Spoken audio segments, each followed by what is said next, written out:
All right, what's up? It's the Charlie Newhart Show. You know what it is. I don't care about likes and subscribers and views. If you want to do it, cool. If you want to hit the link, subscribe, and hit that bell, do it. If not, you a whole ass nigga. So, yeah, what you're going to get in this episode is I'm going to talk about boundaries. I'm going to talk about real people. We're going to share real stories. I'm going to tell you about how an old man in the choir stand at First Baptist Church in Romulus had a very interesting story about his visit to the nurse and how excited he got. So I'm gonna share that story with y'all. And I got a really amazing guest. He's gonna come through. We're gonna chop it up. So stay tuned. You know what I'm saying? Don't go nowhere. Give it up for Charlie Newhart! Come on!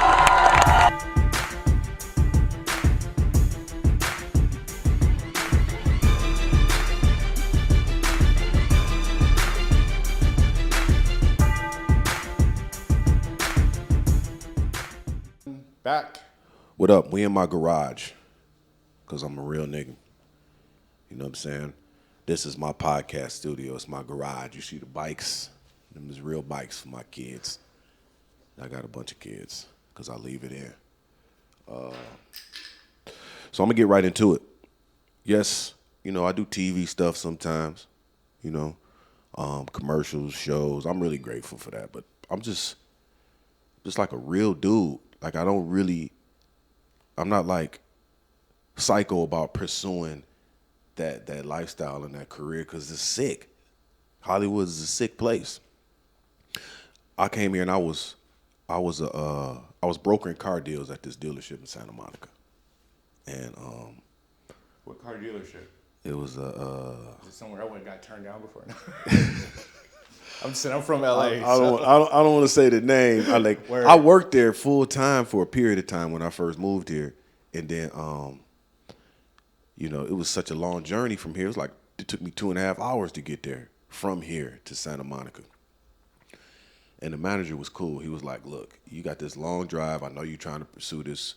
You know, you're doing acting and comedy and things like that. He said, you can work part-time. Just when you come here, you can broker deals, do whatever you want.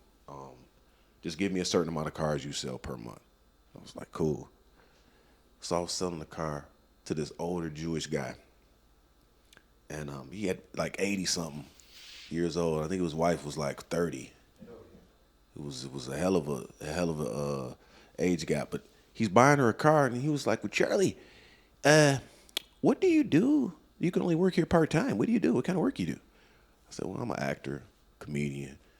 You know, I got these shows here, and I did Chicago PD, Chicago Fire. I did, you know, a few commercials." And he was like, "I knew it. He said, "My daughter runs such and such at CBS." I was like, "What?" I thought he was capping. He's like, no, she runs in here. Her best friend is Liz Dean, the casting director. I'm going to get her on the phone right now. Man, in the middle of selling this man a car, he gets on the phone. And he says, "Liz, I got this black guy in front of me with gorgeous green eyes. Listen, I'm going to put him on the phone." And then he handed me the phone. I'm like, man, I just let this nigga call me gorgeous, man. I don't know if I deal with his commentary. He hands me the phone. And sure enough, it's Liz Dean. She brings me in for an audition. A week later, make a long story short, I booked a role on Star Trek just from selling a car to somebody in Santa Monica. Like, that's how I want to get the roles. I want to get them while I'm doing real life shit. I don't want to get them by, you know, sitting on the couch, opening up, doing some weird shit. I don't want it that way. I want it the real way. Like, I've been here probably 5 years. I think I've had an agent. I've had about 2 or 3 agents. So half the time I've been here, I've had an agent. Half the time, I just been booking roles just off pure realness. And that's the way I want it. I don't want it the other way. Because when the whole vaccine and stuff happened, the whole pandemic, my manager told me he wasn't even going to represent me no more unless I got the shot. I was like, for real? He's like, yeah, I got this show for you on Apple. But the only way that I'll even let you audition is you got to show me proof that you took the shot. I was like, dog, well, then you don't represent me no more. Because I feel like if you put something in front of me with an ultimatum, then I'm automatically going to choose the opposite. You got to give me an opportunity to choose. Like, what I want to do. So we parted ways. And for a period of time, I was like living off of some savings and living off of, royalties and stuff from TV shows. So then the chips got kind of light. So I went and got my CDL license. Started driving the truck. So you really weren't fucking around. You were like, no, I'll go do something entirely different. I'll go do something different. I was like, man, let me go. So I hop on a truck, and I went and got my CDL license, and I hop on the truck for a while. And I'm literally driving. I'm up in the mountains. I was in Lake Arrowhead this day. I was working for Cisco, and I was delivering packages. And, man, I got a call from a producer who I did a commercial for last year. And he was like, man, I want you to come back and do a commercial. Mind you, I'm in the work field now. I done completely walked away. So I'm working for Cisco. I'm on the truck, bro. I'm getting money. Like, you know what? Forget Hollywood. Forget auditioning, all of that. I'm just going to go get this money. And I'm on the truck. I've been working like 3 months. And they called me like, we want you to come back and do this commercial. It was Optima Tax Relief. I've been working with them like 5-6 years. They called me like, we want you to come back and do a commercial. So I threw a number out there, like a 5-figure boy, like, well, I'm going to need this. If you want me to get off this truck, I'm going to need this. Charlie will call you back. Man, they called me back like an hour later, like, yep, we'll get that to you. Man, I was like one more day on that job and I quit. I'm done. We go get this money. So that's what I pretty much been doing. Like, I did another commercial for this healthcare app last month. I got my own show at the Laugh Factory at Long Beach. And I'm still hustling. I still flip cars every now and then. Like, I got my hands in some of everything legally. But that's the way I have to have it. Like, if you telling me you're not going to represent me unless I put something in my body that I may not want to at this time, then you don't represent me. I don't know how many people that have made decisions with their body, taking that shot out of fear. Like, oh, man, I'm going to lose my job. Or, oh, man, like, if you made it for a health choice, I can't do nothing but respect you. Like, okay, but I can't tell you what to do with your body. If you took a shot or whatever you choose to do for your health, I can't be mad at you. But also, too, you can't be mad at me if I'm like, well, I choose natural immunity. Let me work out. Let me get some sleep. Let me do some things naturally. Like, and I'm looking like all of these things, these bans and stuff is being lifted now. It's a college not too far from here. They wouldn't even let you attend classes in person unless you. Then they just sent something yesterday saying like, that restriction's lifted now. Now everything's cool. You can come to class whether you got the shot or not. So, yeah. You should be able to choose. So I just wanted to be real. I didn't want it that way. And I feel like God just keeps pulling me back in. Because sometimes I'd be like, I'm throwing the towel in on Hollywood, I'm done. And then I'm on the truck 3 months and I get a call to go back and do a commercial. Like, I can't turn down that money, Langston. I'm like, so are you going to require me to have some type of vaccine on set before I shoot? No, you're all set. Hey, well, and I'm there. Can I ask you a real question? Yeah. What if there was Tom Cruise money involved? Like, say for whatever reason, Tom Cruise was like, yo, I want to make you an actual supporting character, but I need you to get this shot. That kind of payday. So not like commercial payday, but like. You talking about Millie. Like an actual, like, real fucking payday. No? No, I ain't taking it. I don't want it that way. Because I put that in my body, it's unproven. Like, what if I got 6 eyeballs in 2 years after I take the shot? Or that is fair. Or grow an extra arm. Like, I just that is also fair. That's but I also thought about the idea of, do you just need me to show you proof that I took it? Right. You feel me? Do I just need to show you? Like, I thought about that, and then I'm like, well, dang, I don't have the integrity. I mean, I have too much integrity to be like, yeah, I did it here. Right, and then, just totally be bullshitting on it. Yeah, I just couldn't. And I had people on me like, dog, you could just do such and such and do such and such, and you can just show. And I'm like, dang, man, I do. But I wouldn't be able to sit here and say what I'm saying right now, truthfully, if in fact I did that. Like, I didn't do it. I didn't do it, but I thought about it. But that is another thing. Like, would you? But then also too, I feel like, okay, so if I'm willing to do that for a couple mil, what else are you willing to do? What do that open the door for? Like, No, I mean that's a good point. Like, where does the line become? It's like I've already done one thing for money, so for a certain amount of money. yeah, So I've set a price on this part of me already. So then what? You know what I'm saying? like what else? So I definitely understand that. Like, I'm just, because there's definitely, that's one of the reasons I haven't really, I walked away from this when I was younger, is because I was just like, y'all get down. Like, I'm not. Yeah, I don't want it that way. Like, I feel like if you're willing to make certain decisions for money, that opens up a door. I had a lady walk up to me after a comedy show one day, and she was like, basically telling me that her husband wanted to give me 10 grand, and he wanted to watch me hit her, have sex with her. And I was like, man, I don't think I toyed with the idea just because she was like, let me buy you a drink. Yeah, that's my husband, Stanley, over there. And Stanley was like, Stanley wanted to give me 10 bands to have sex with his wife. And I'm like, automatically I knew I wasn't going to do it. But I started thinking like, man, I do some shit like that. Then what else you willing to do? And then I asked her, so this nigga just wants to watch. What's my guarantee that he's going to stay in that chair while I'm hitting you? Because if Stanley get up, I'm going to beat your ass, Stanley. Get your ass back in that chair. I don't even want to expose myself to that. Then I felt like it was like a power dynamic. Like, that's Charlie. I bought him. Gave him 10,000, made him have sex with my wife. Fuck that. That's also kind of interesting, actually. What? No, I know. Of all of the things that I've pondered in that situation, I've never pondered it being what you just said. Yeah. That power dynamic. Yeah, that power. Like, I bought him. Bought that fucking guy. He's for sale. 10 grand. And gave him 10 grand and you do whatever you want. So I'm like, no, I don't want to fuck with that. I don't want to fuck with it at all. He had my wife, Cindy, had her fucking screaming, dude. It's crazy. Like, nah, this. Like, and I'm in your domain. I don't know what kind of cameras you got in that. Boy, I was thinking about everything. Like, dog, I don't want that, man. I don't even want it. You really?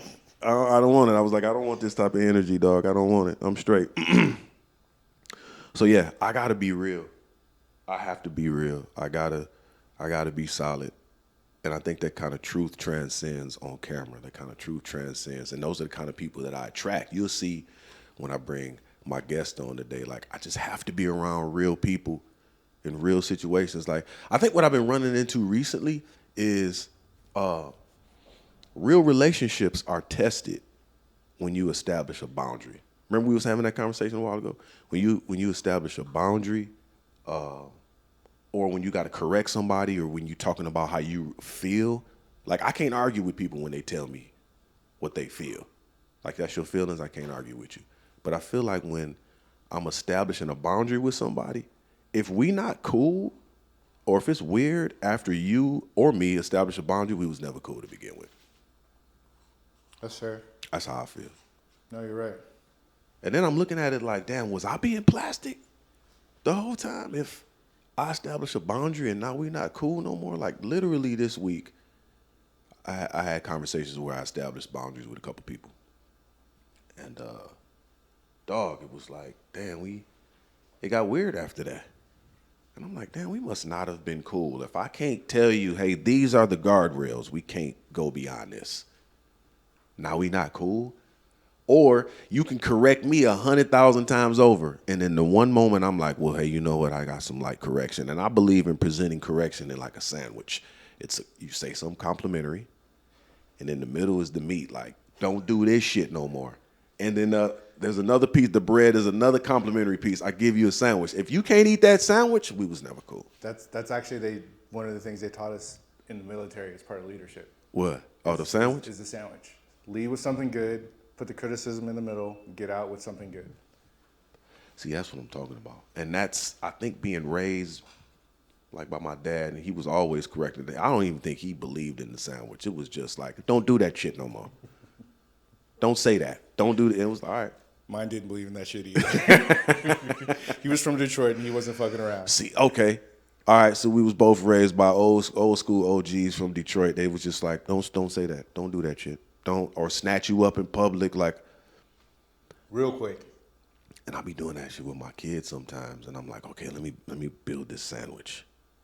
Hey, you're good at this. Hey, don't do this. I'm working on the sandwich. But I've realized that I can't be around people, like close to people. The people that are close to me, we have to be able to correct each other. We have to be able to have real conversations with each other, or else it's plastic. Because the Bible says offenses will come, but they don't have to be taken. Offenses is going to come all day long, but they don't have to be taken. Or you say something, I need to be like, hey, man, that's a boundary. Don't say. That's what I respect about my homie when he come on. You'll see, like, I said, he told me, like, this and this and this, we can't talk about that. This and this, don't bring that up. This, we can't say things. He gave me boundaries from Jump Street. Now, if I was in my feelings, like, what do you mean? It's a podcast. Why would you say that? He was just real, like, dog, I love you. We gonna come through. I'm gonna do this shit, but don't say this. We can't talk about this and da. He gave me boundaries. And I'm like, see, this is why, one of the reasons why I fuck with dude, because he like, I like fucking with people you never have to question where you stand with them. You know what I'm saying? This is where I'm at. So, what else? I think we should bring dude on. Yeah, let's do that. Let's bring my guy on. You know what I'm saying? My homie. And we just gonna share some stories. Make it happen. I'm gonna get some water. We gonna make it happen. Give it up for Charlie Newhart. Come on.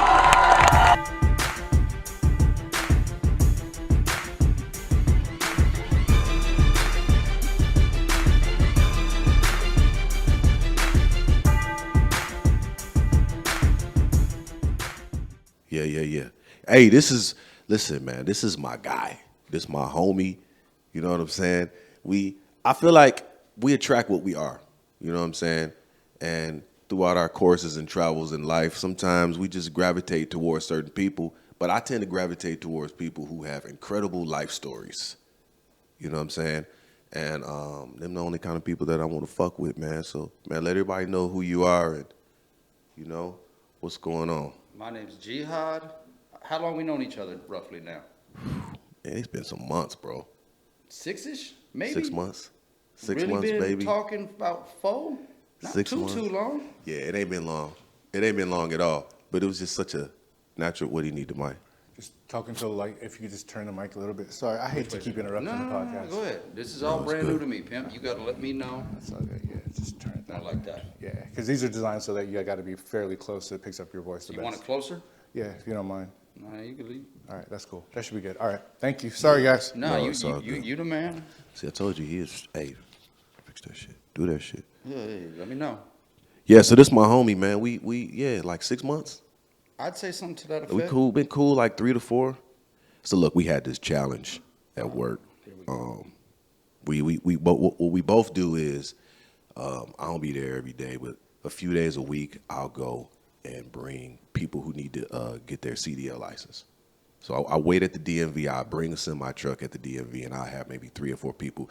This dude, his company, they got 10 people testing per day. They 8 a day, 2 trucks minimum. But hold on, before we start. Oh yeah. Got you. Oh yeah. Let's do it. Got you, Let's do it. A little present. We have a thank you. present. I hit one of these. This is from the Caribbean. Caribbean island, Spanish speaking. Spanish speaking Don't know if we Caribbean can island. say the island of which one it is. It's an but island, you know, and we're going to It's an island with a beach. an island with a beach hopefully most islands should have beaches. with a beach and beaches, beaches. Oh, I'm sure there's a bunch of them there. Dog, I seen these beaches. pictures of Brazil one time, dog. The beaches in Brazil. I was like, dog, I need to just visit. No, you Well, I can't go with you. I know. Passport problems. Passport. don't. You problems. don't need to go. I need Charlie Brazil? back. I need Charlie back. Oh yeah, he might not come back. I might not. You think I go out there and get lost in the sauce? I'll be. Oh naked no, every day. maybe I'm just overly paranoid, but Brazil's real as fuck. You been there? Huh? You been? No, I have some friends that have been there, and it's like it's like just going casually is, you just got to be on your toes because it's like the hood to the extreme. Really? Yeah. So I need to go with a group of people. There's a reason the rich people use helicopters to get around. I want to Yeah, go. but they got tourist areas too. I want to go. Right? True, but Because it's like Jamaica. Jamaica, you got the whole little touristy area. You got the whole little send everybody. But then you got The real shit. Jamaica, where you go to the wrong place, they gonna knock you upside the head. I need to go. All them Caribbean people are crazy. Love them to death. Never had a problem with a Caribbean person ever in my life. I want to go to Brazil. But nah, I want to go to Jamaica. I'm not coming back. If I go to Brazil with a group of people, it's just going to be for like entertainment purposes because I need to just see. I heard they just love American dudes. The ladies. Oh, man. I need to Duh. You can go anywhere in this world, and you're gonna find bras that love you. That's Come on, true. man. That's anywhere. That's true. Anywhere. And You don't look have at- that big old grin on your face. You're gonna knock I'm it off, definitely man. going to get love everywhere that I go, but I'm saying specifically in an arena like I got a cousin, one of my cousins, All right. brought me up in the game, showed me what was what. Now he's over in the Dominican, kind of doing his thing. He called me like, I think he had like 5 or 6 chicks around him. He hit me up. He was like, "Dog, you need to just come out here for my 50th I wouldn't come birthday." back. I told him, I back. can't come. I wouldn't He come sent back. me the picture. He's like, they do whatever you want. You come out here, man. I got you taken care of. And I'm like, no, I can't do it, dog. Dominican, Haiti, Jamaica. I'm not coming back. I'll go out there and lose my butt. I'm not coming back. I don't want to do it. I Half can't the do it. island be mixed. See, let me tell you about this cousin. They call them lifestyle parties out here in California. But That's not good. In Detroit, That sounds bad. They was called freak parties. Lifestyle parties it's about 50, 60 women, and you pay to get in there and they dancing on you, but then you also have to pay to the back room to knock them down. Right. That's freak parties. So that's what I grew up in, seeing that shit. That's why, like, I give grace to people because I feel like every man, especially, he's probably 2 people. He's who he is in front of you, 100%. and he's who he is around the hoes. Well, You know what I'm saying? and also people act differently when they by themselves too. They're around people that ain't gonna keep them hold accountable. True. But I seen that shit. He was doing these freak parties, and I'm like 16, 17, and he told me, he said, "You're gonna see some people in here you know. Right. You can't say shit. Keep your mouth shut. No cameras, no pictures." And then it was the little portable Polaroids and shit. You used to take pictures. You had to take them to CVS. So he was like, "No, you can't take pictures. You can't tell who you see. You know what I'm saying? You just hear some man." And you was 16? 16, Your mama let you out the house? bro. I couldn't go nowhere. Mom's let me out the crib. She didn't know the activities that was taking place. Like, you just go with your older cousins, you'll be fine. I think I seen it all. And then the ladies was, go to the back room, pay such and such to go do such and such. And I'm seeing people walk in that I know from the community. I'm seeing family members, and I'm like, oh man, that's Uncle such and such. Like people that should not be here? People that shouldn't be here. But then that's what just kind of walked me into like, okay, most people are 2 people. Well, not necessarily 2 people, but everybody got Their proclivities. they side that they show everybody. Oh, dog. Then they got their side they keep to themselves, or they got they work face and they personal face. Yeah, you know what I'm saying? yeah. So that shit. The reason I'm bringing up Brazil is because when I saw all these people coming in and out of this place, like now I'm just desensitized to like male-female relationships, 100%. shit like that, and I want to see something different. I want to go to another country. I want to see something different. Like I know what it is to be Americanized and be here and see certain things. Like, what is it like to go to another country? You ever left America? Yeah, I've been to like. Don't say TJ. No. I went to Aruba. Okay. I went to Aruba. Okay. I went to Aruba. I had a blast in Aruba. And like everybody else, I've been to Mexico. I've been to the Bahamas. All right. Bahamas was cool, away from the tourist section. Of course, that's the best place to go. Like New Orleans, you go visit New Orleans, get out to French Quarter. Get out to French Quarter. I've never been to New Orleans. You're missing out. New Orleans is a For good real? time, but you got to get out to French Quarter. It don't even taste like the real food. It's all the flavors and all the seasonings dumbed down for the tourist taste buds. Ain't New Orleans kind of small, similar to Detroit? How many people live in Detroit, roughly? Maybe 600,000. Yeah, New Orleans is that. I don't think there's 1 million people that live in New Orleans anymore. Really? New Orleans is a really small city. It's them small cities. That's what's like super hood. But that's what I'm used to. Like California. When did you move here? I I came out here when I was 17 years old. From where?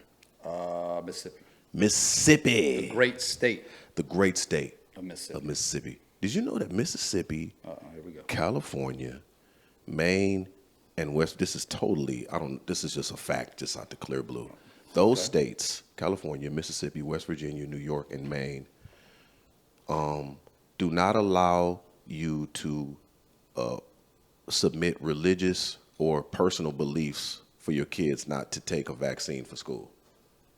When did that come into effect? Because when I was there, I told them I'm not taking. They wanted me to take some extra shots. I told them I wasn't taking them. It's against my religion. No, I think See, it's this new. This is 2016. Right. Oh yeah. Because I tried to do it for my son here. Like he's taking all these. I started reading about some of these vaccines is like sterilizing the kids and giving them autism and this. I've heard that. I've never looked at the numbers. Yeah. So I was like, fuck that. I don't want my son to take no more vaccines. So him going to the 7th grade, I was like, I got a personal exemption, and in religious, it was like, the doctor was like, we don't honor that here at all. Really? You have to, yes. And I started researching California. It's a law. You can't do religious or personal exemptions. You can't submit those for your kids not to be vaccinated. When this stuff popped off, my daughter's school district, I did a personal exemption. Straight up? Yeah. It's been really inconsistent across different places, and it's been all over. Like no one's had a real consistent policy. Like the state tried to make it one thing, but then all of the individual, like there were a lot of counties that basically had lawyers good enough to fight it. Get their own sort of like, no, we're going to do it our own way. So it was, and then the timing of when everyone did it was all over the place. It wasn't like it happened on one date. So it's been all over the place for California as far as. Wow, man, my doctor. So I called my doctor like, look, I want to get a medical exemption for him then. Right. Based on what? I was like, well, he was allergic to the last set of shots that he got. She was like, no, I'm not giving you a medical exemption for that. And she was just firm about it. As a matter of fact, I don't even believe in handing out medical exemptions at all. You have to get another doctor. Yeah, get a different doctor. I'm like, damn, dog. So y'all forcing people to take these shots? It's power. I swear, power is the most addictive thing in the world. That shit, what? What'd you say? But you don't need polio coming back, though, do you? Nigga said polio. Wow. You think? No, seriously. There's been like recent outbreaks of polio. So I respect you guys' opinion because you don't know everything that's going in there. But it's like this is like a kickback reaction to like all of this old fucking middle-aged diseases coming back. I see that part. Well, but see, my problem is our system's not set up to do what's right.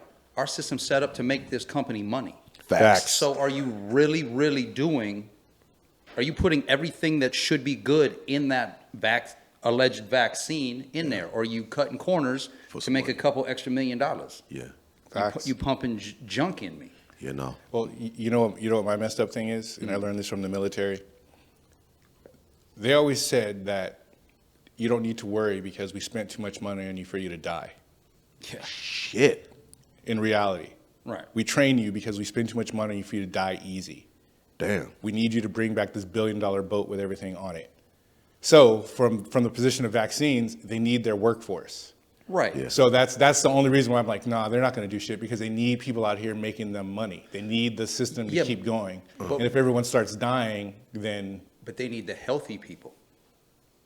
Look at us. We're the fattest, laziest society in the history of the world. You're 1,000% right. We don't work out. We take pills to lose weight.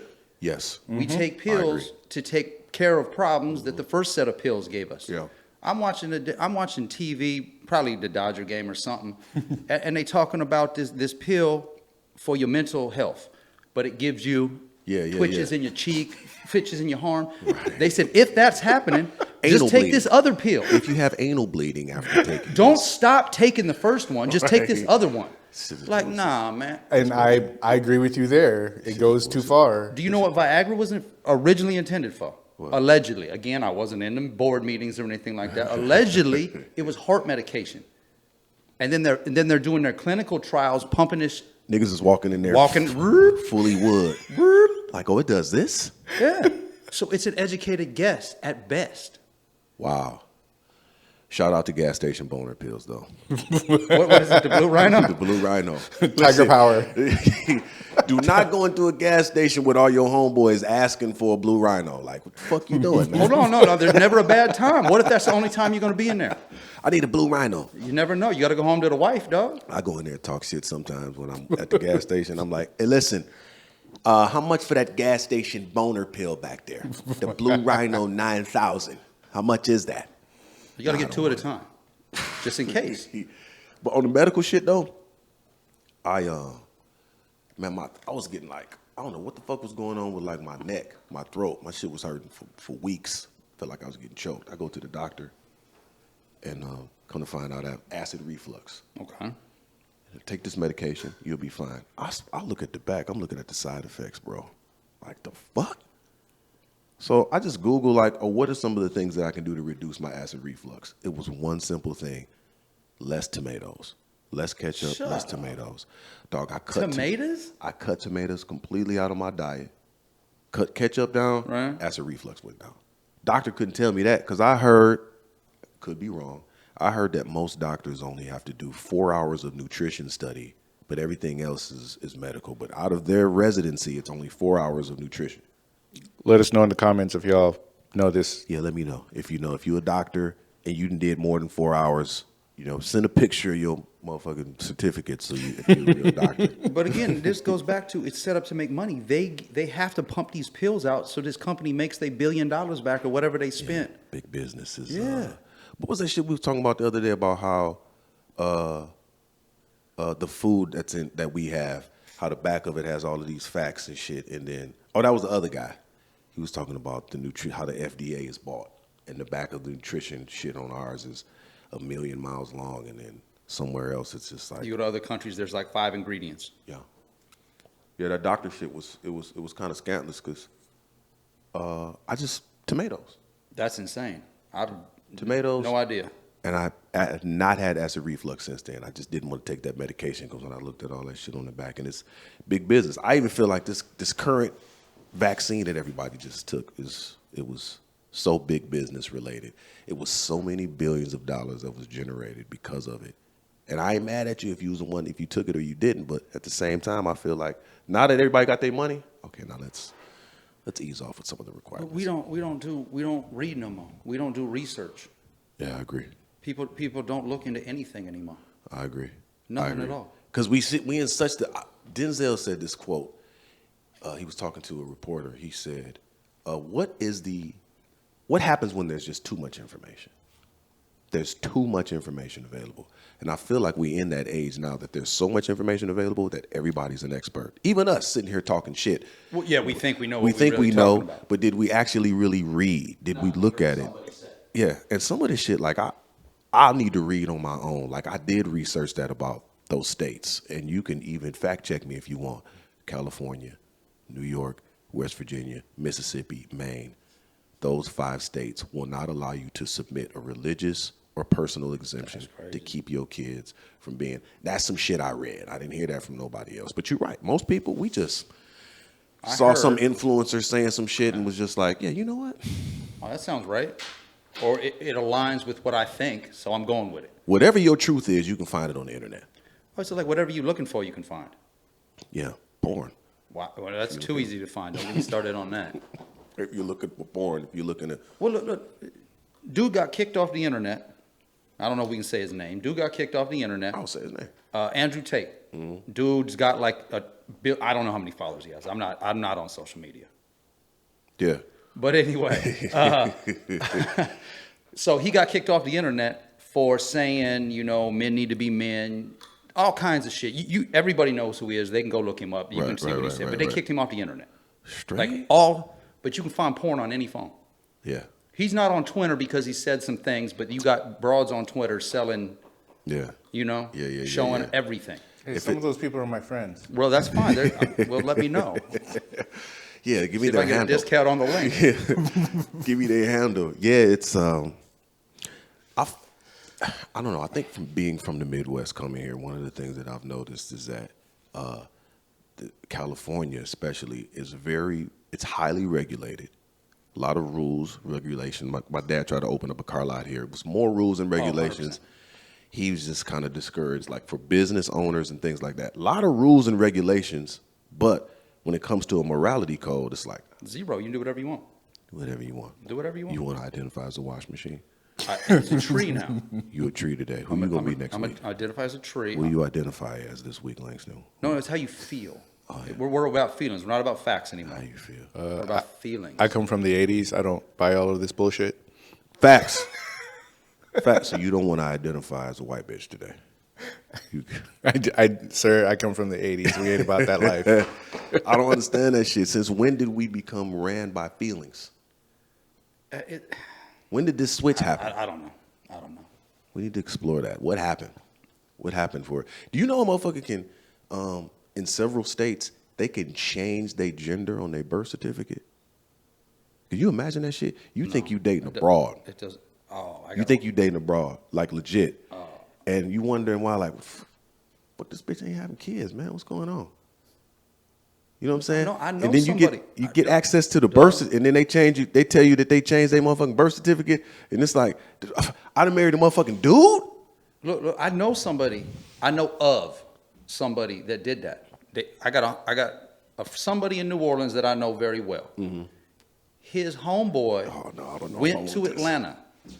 Oh, then that's got everything done, and doesn't tell nobody. Yeah, see, dog. And I told him, I'm like, look, you need to tell your partner. Yeah, he gonna get killed. Facts. Somebody he gonna do that to the wrong person. But I think you gotta know though, like, man, that bitch got some big ass, strong ass, veiny hands. Like, you mean you couldn't tell that bitch? Look at the football neck on that bitch, my nigga. You can't tell. Some people don't want to. Some people don't care. Dog. That's how they justify it.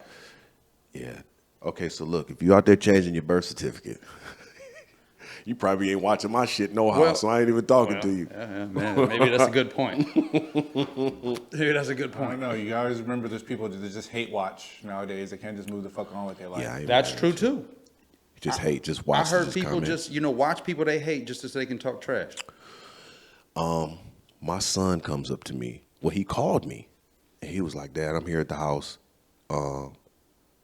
And he was watching some show on Netflix, and he was like, such and such popped up, and he said it's a teen show, and he was like, it was two little girls on the show, they like 8 or 9 on the show, and they was kissing and they was holding hands, and it was he called me, like I cut it off because I just didn't understand what was going on. Right. Smart kid. And I was like, dang, I didn't even get an opportunity. The way TV is now, I didn't even get an opportunity to explain this lifestyle to my son. He saw it and then called me, and I'm like, I'm through with Netflix, dog. They pump stuff to little kids now. Disney. Mm-hmm. I'm watching a Disney show with my daughter. Camp some blah blah blah blah blah blah. I don't know. I can't remember the name of it. Right. These 2 8-year-old boys and girls run off because their parents tell them they can't date, and but they run off because they're in love. And at the end of every show, the parents are wrong, and the parents are apologizing to the kids. Like, what are you pumping into these kids' heads nowadays? Dog, you got to watch what your kids is watching. See, we don't have time to. Because we working so much. Dog, we work 12 hours a day. I do. I don't know about you. You sleep all the time. but we not with our kids. We work so much. Our society now, we work so much. True. We have to pay other people to watch our kids. True. We don't have time. Society has been restructured. 100%. Been restructured. I was talking to my dad last week, and he was saying how, 80s, even early 90s, you can work 8 hours a day, 40 hours a week. Yeah, you can pay your bills. You could pay your bills and have some left over. Now I talk to so many people out here, they working 2-3 jobs. Yeah. You know what I'm saying? We so busy, we so occupied that we can't do nothing else. We can't even raise our kids. No. Because look, I get home after 12. You think I want to watch kiddie shows with my daughter? No, hell no. Hell nah. Hell no. I want to go watch the Dodger game, watch them, make it happen. Yeah. I don't want to watch. What are some of the differences you've noticed between the South and here in Cali? Manners, first of all. In California, there's none. Yeah. There's none. But that also happens in just bigger cities. Yeah. You know what I'm saying? Yeah, Like, I've been to New York. Nobody talk. Everybody just doing their thing. Yeah, everybody But the in their South, zone. we hit eyes. How you doing? Right. Come on. I seen that. All the time. That's so down south. Like, I remember people was riding past me on the freeway.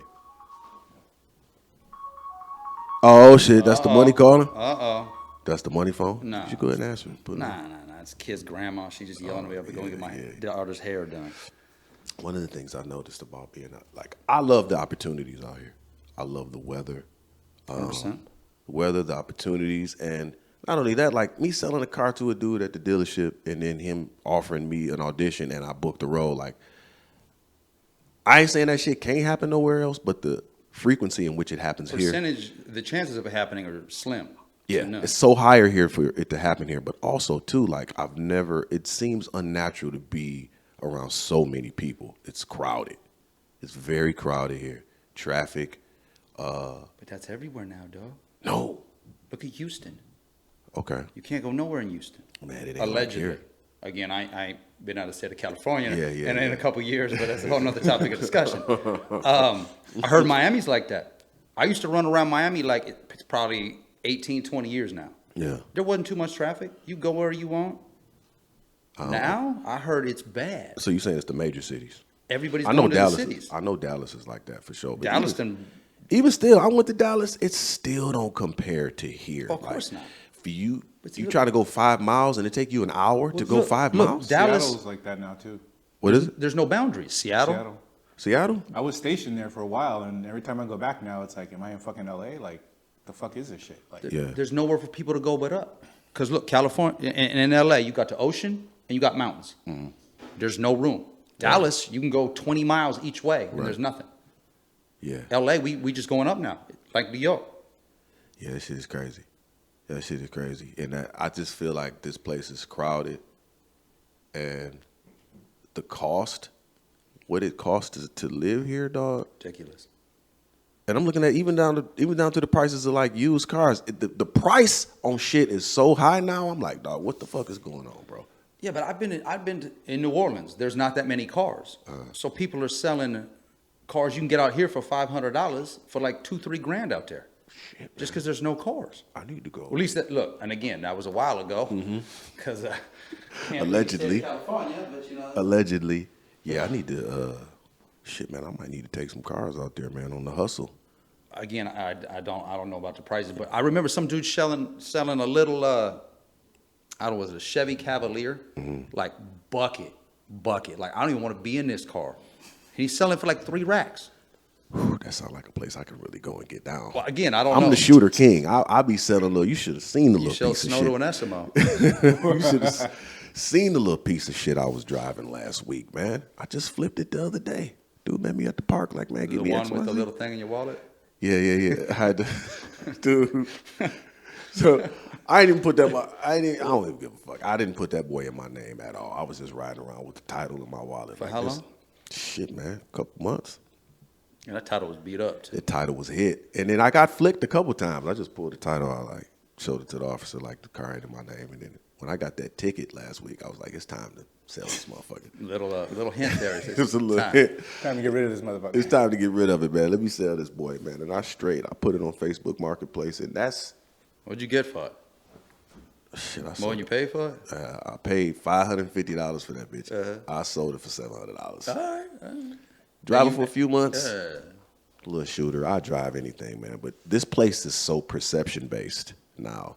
You pull up in a shooter and you getting judged like, oh, you driving that? Oh, you wearing that? Yeah. You a broke. You know how many motherfuckers call me broke? I'm like, Yeah, but you go anywhere, dog. got more money in the bank than you ever had, but I'm driving this and you assuming. Yeah, but that's you go to New Orleans. You pull up in a little $500 car. They're already making assumptions about you. They might not say it. They might not look at you like they do here. Yeah. But they still thinking it. You know what I'm saying? I think I've been leaning on light skinned, green eyed shit like too long. Or I'm just like, I got some money in the bank and this is how I look. You shouldn't care about what I'm driving or you shouldn't care about what I wear. That shit do not fly out here at all. Because I show up to an audition, it's 400 other niggas that look exactly like me. Bald, green eyed, the whole nine. And I'm like, what? Right. oh, I can't lean on this charisma and look shit no more. I really gotta know my shit. I really need to pull up in a nice car. Like everything that I've been leaning on up to this point has been getting destroyed. So I got to come with a new game. What has happened? The more people you are there. Like how many people live in the LA area? Roughly. Man, I don't 20 mil? Anybody have any idea? I have no clue. I don't It's at least between 15 and 20, I would imagine. Right. In Detroit, 600,000, 20 mil. There's only 5 of you in Detroit. Yeah. Multiply that out here. You know what I'm saying? Yeah. You have every nigga coming here to try and fulfill his dreams. Right. Right. Everybody flocks here. And that's so true, man. And fuck, man. I can't even imagine. So imagine the people that have came here and have not acquired the dreams that they have, which is probably a super huge percentage. Oh, then it makes sense. It's like everybody, Like, nigga. what is it? What is the percentage of people you think that make it? 2? Dog. 1? That's why I didn't come out here unless I was already doing TV shit before I came out here. I didn't want to come out here hoping for an opportunity because somebody told me to move out here in like 2012, 2011. And I had only like did background work up to this point. So I was like, nah, I ain't going out there yet. I ain't going out there to pursue it. I got to secure the bag here before I go. So I did a TV show, a couple commercials, and I had did one more show. Then I was like, all right, now I go. Because I don't want to go out here and be like, if it don't happen, I'll be mad than a motherfucker. You know what I'm saying? That was also smart. You got your feet wet. You kind of knew what to expect instead of just coming out here wide open. Yeah. You know what I'm saying? And There's that nothing means but sharks out things. here. Oh, So. well, I was just about to say that. And, you know, in prison, you can tell the people that first show up, we call them the fish. Gills wide open. Really? You ever pull a fish out of water and you look at it and the gill wide open. You can see that shit right off rip. Written all over his face. Yeah, I got my son is I got a son that's locked up. He's been locked up for like 4 years. And sometimes, some months, I just don't hear from him. And he'll hit me back like, yeah, I was in the hole. For what?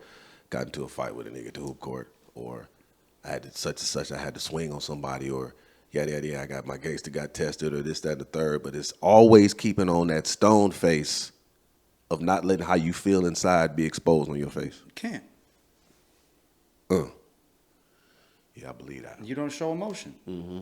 Do you think that has that transcended out to 100%. that some of the way you had to 100%. behave while you was there? It's like, this is the shit I'm doing here in the world now. It took me 2 years to quit cleaning my flow every morning by hand. Straight? I came home. I'm waking up doing my burpees. 2 years. I'm still washing my flow by hand every morning. Oh. You get programmed. It's like, how do you turn something off? Yeah. It just don't go away overnight. Especially if you're doing it for years and Right. years and years. Right. I run into the most opposition with myself when I'm trying to establish new habits. And that's when I realized, like, damn, there's parts of me like the shit we tried to do the other day. Right. Like we had this thing where we was like, we're not gonna fuck with no more energy drinks. Done. And he's like, but we gonna start today. I said, no, my dude, let's start in a week. I need a week to think about the shit. We both fell off the wagon in what, 2 weeks? Oh no, y'all fell off the wagon. No, I showed back up. my dude, Y'all already you- off the wagon. That was D. I wasn't off. I was still You straight. came up with the coffee. Nah, but then you had the motherfucking. But it's just like you had the motherfucking energy drink because y'all hidden, drinking them already. but you had the shit hidden I might behind your as chair. well. Like, and I walked by and I could see the conviction hit your face, and you just reached out like, Red Bull. I got a Red Bull, Charlie. I'm like, why the fuck was you hiding it? We need a sponsorship. As many of them as we drink at work, we need a sponsorship. We be smashing them Red Bulls. So man. Red Bull, hit us up. Yeah. Sponsor us. Well, we trying to cut you out, but if you're going to send us a check, then we'll fuck with you. But other than 100%. that, we trying to get 100%. rid of the energy drinks Drink and them the all day caffeine. long. Like, try to establish a new habit of saying, you know what, 30 days, going to work out 3 to 5 days a week. No energy drink, a gallon of water a day, 30 days. Watch how your body fights you Oh, of course. and your mind. Of course. Would you just like the cold shower? I've been taking a cold shower damn near every morning for about 4 months. I don't know. Look, I've never took. No, I'm lying. I've taken plenty of cold showers. Yeah. but not at home. You know what I'm saying? Not in my house. When the hot water is working. Dog, you got to. I'm telling y'all watching, challenge yourself. If you want to be able to tell your body to shut the fuck up, wake up every morning and take a cold shower before you leave. Could you do that for a month, Langston? Well, look. No, not if I unless I had to. Like there was lots of shit I did in the military I didn't want to do, but that was. Oh yeah, but you do it or go home. But if I have a choice, nah, I probably wouldn't. That shit's a game changer, dog.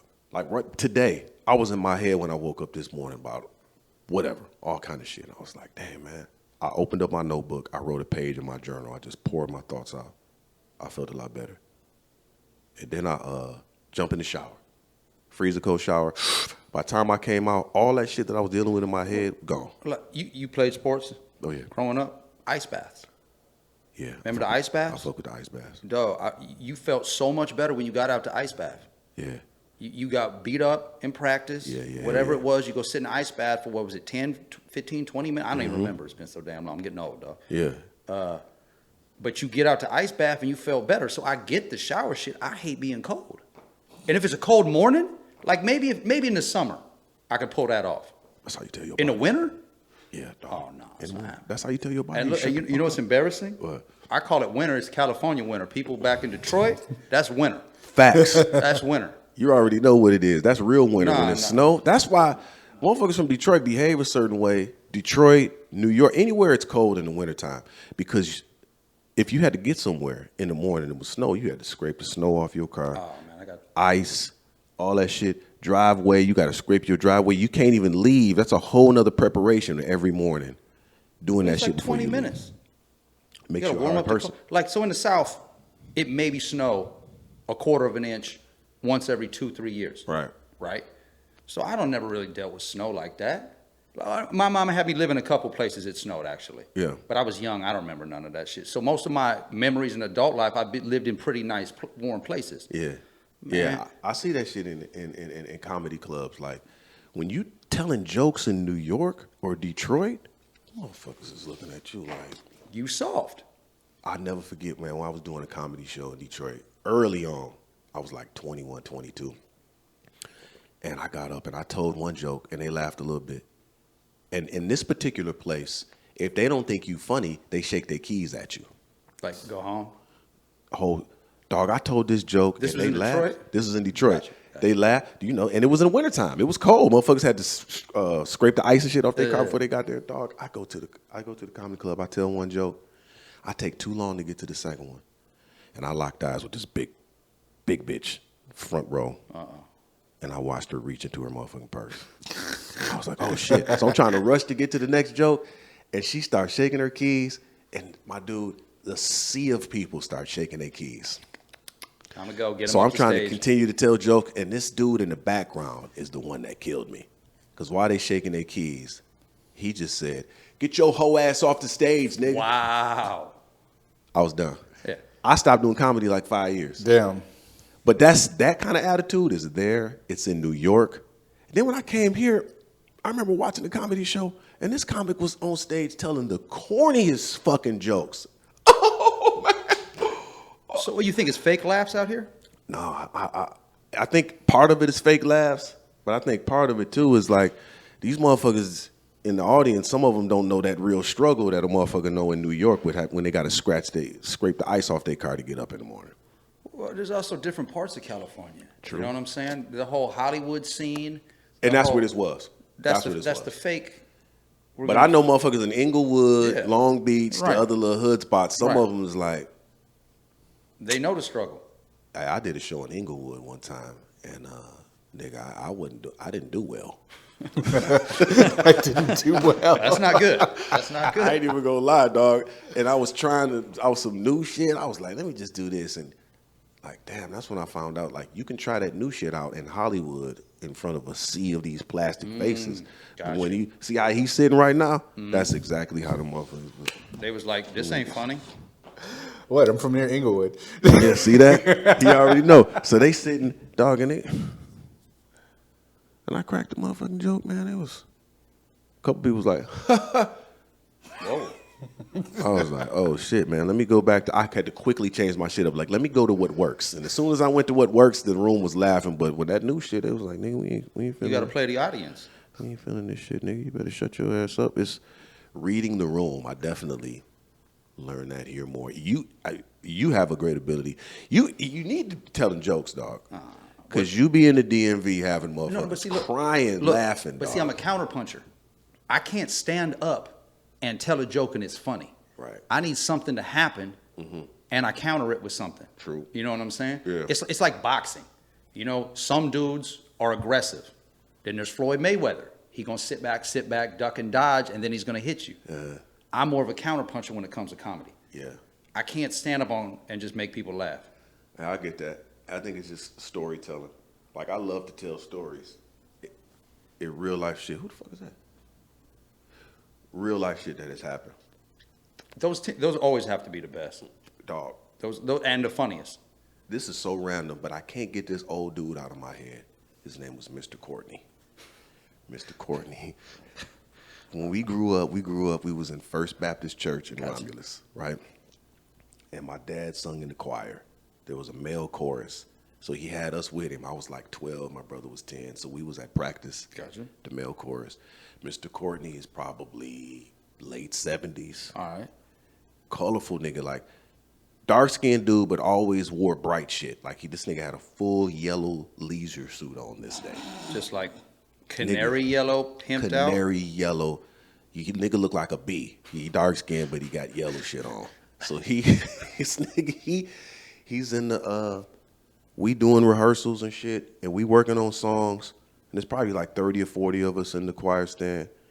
And after one of the songs, this nigga, Mr. Courtney, looks over at everybody with this smirk on his face. He was like, I went to the doctor the other day, and that nurse touched my leg, and my thing went like this.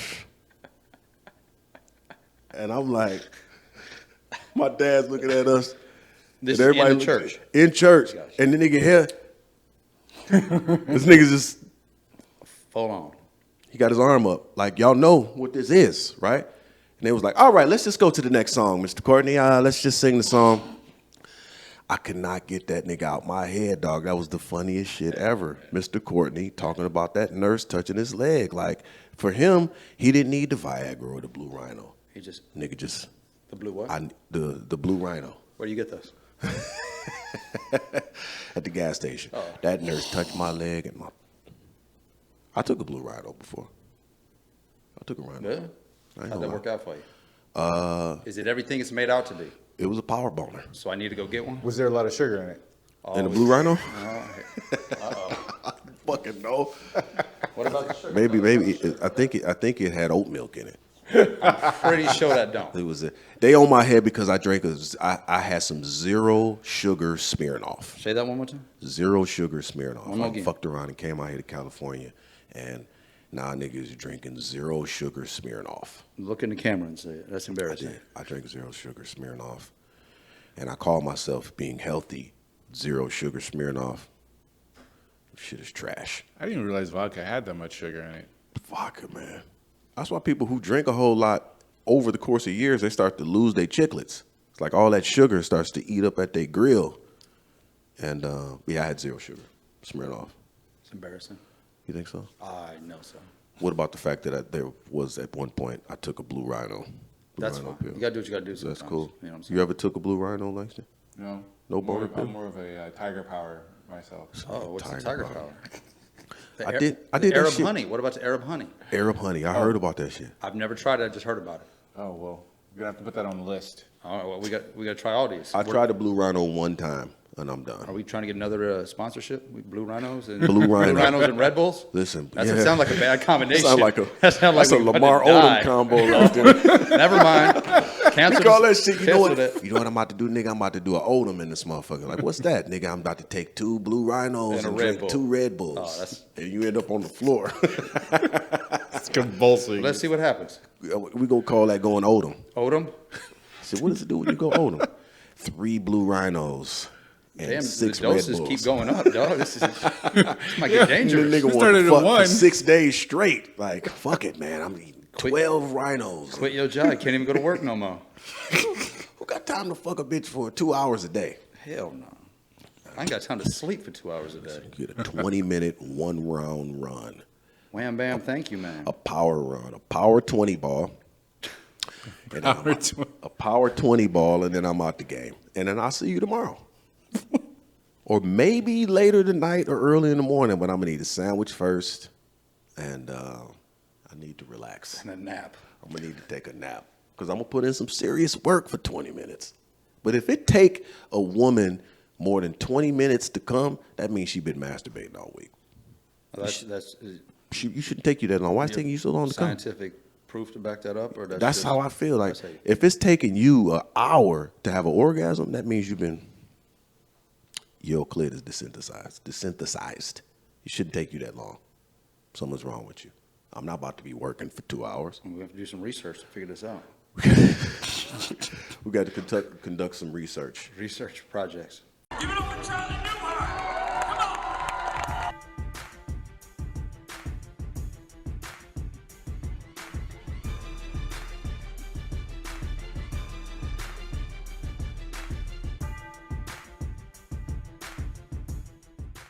Good. I'll be asking motherfuckers like, what?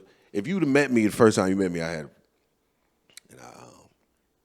a scandalous speech impediment like that. It was fake. Oh, okay. Yeah. Oh, it was prosthetic? Yeah. Hey, guys. If I talked like that and I had white shit in the corner of my mouth, would we be cool right now? The little speech impediment's fine, but if you got that stuff and I got to look at you, you'll make my stomach turn. I feel like we as people, we're vain and we don't even know it sometimes. Like, I know I automatically wouldn't be cool with a motherfucker if you walk up to me and you got that white shit in the corner of your mouth, you got mouth grits, and you're like, man, what's up, guys? What's going on? I don't want to be cool with this nigga, man. Fuck, you don't know you got white shit in the corner of your mouth, dog. Or you should just be doing this constantly. Constantly. Yeah, I think we judge appearances as much as I talk shit about perception. But when a motherfucker show up and you got mouth grits and you don't wipe that shit, or you start talking and it starts connecting to your motherfucking lips. You know what bothers me? I won't be cool with that nigga. Somebody wearing Nikes with like an Adidas shirt. But you know what? I do not care for clothes at all. I could care less. It bothers me too. Like this motherfucker. What we call it back then? Perpetrating. You perpetrating, dog. You got on Adidas, but you got a motherfucking Nike hat on. Right. You cut that shit out. Right. I can't do it to this day. If I got some Nikes on, I won't wear the Adidas shirt. Well, that's why I wear Nike, because most of my stuff is USC, and USC sponsored by Nike. Yeah. So then I'm just covered. Mm-hmm. Where we at? Are we filming?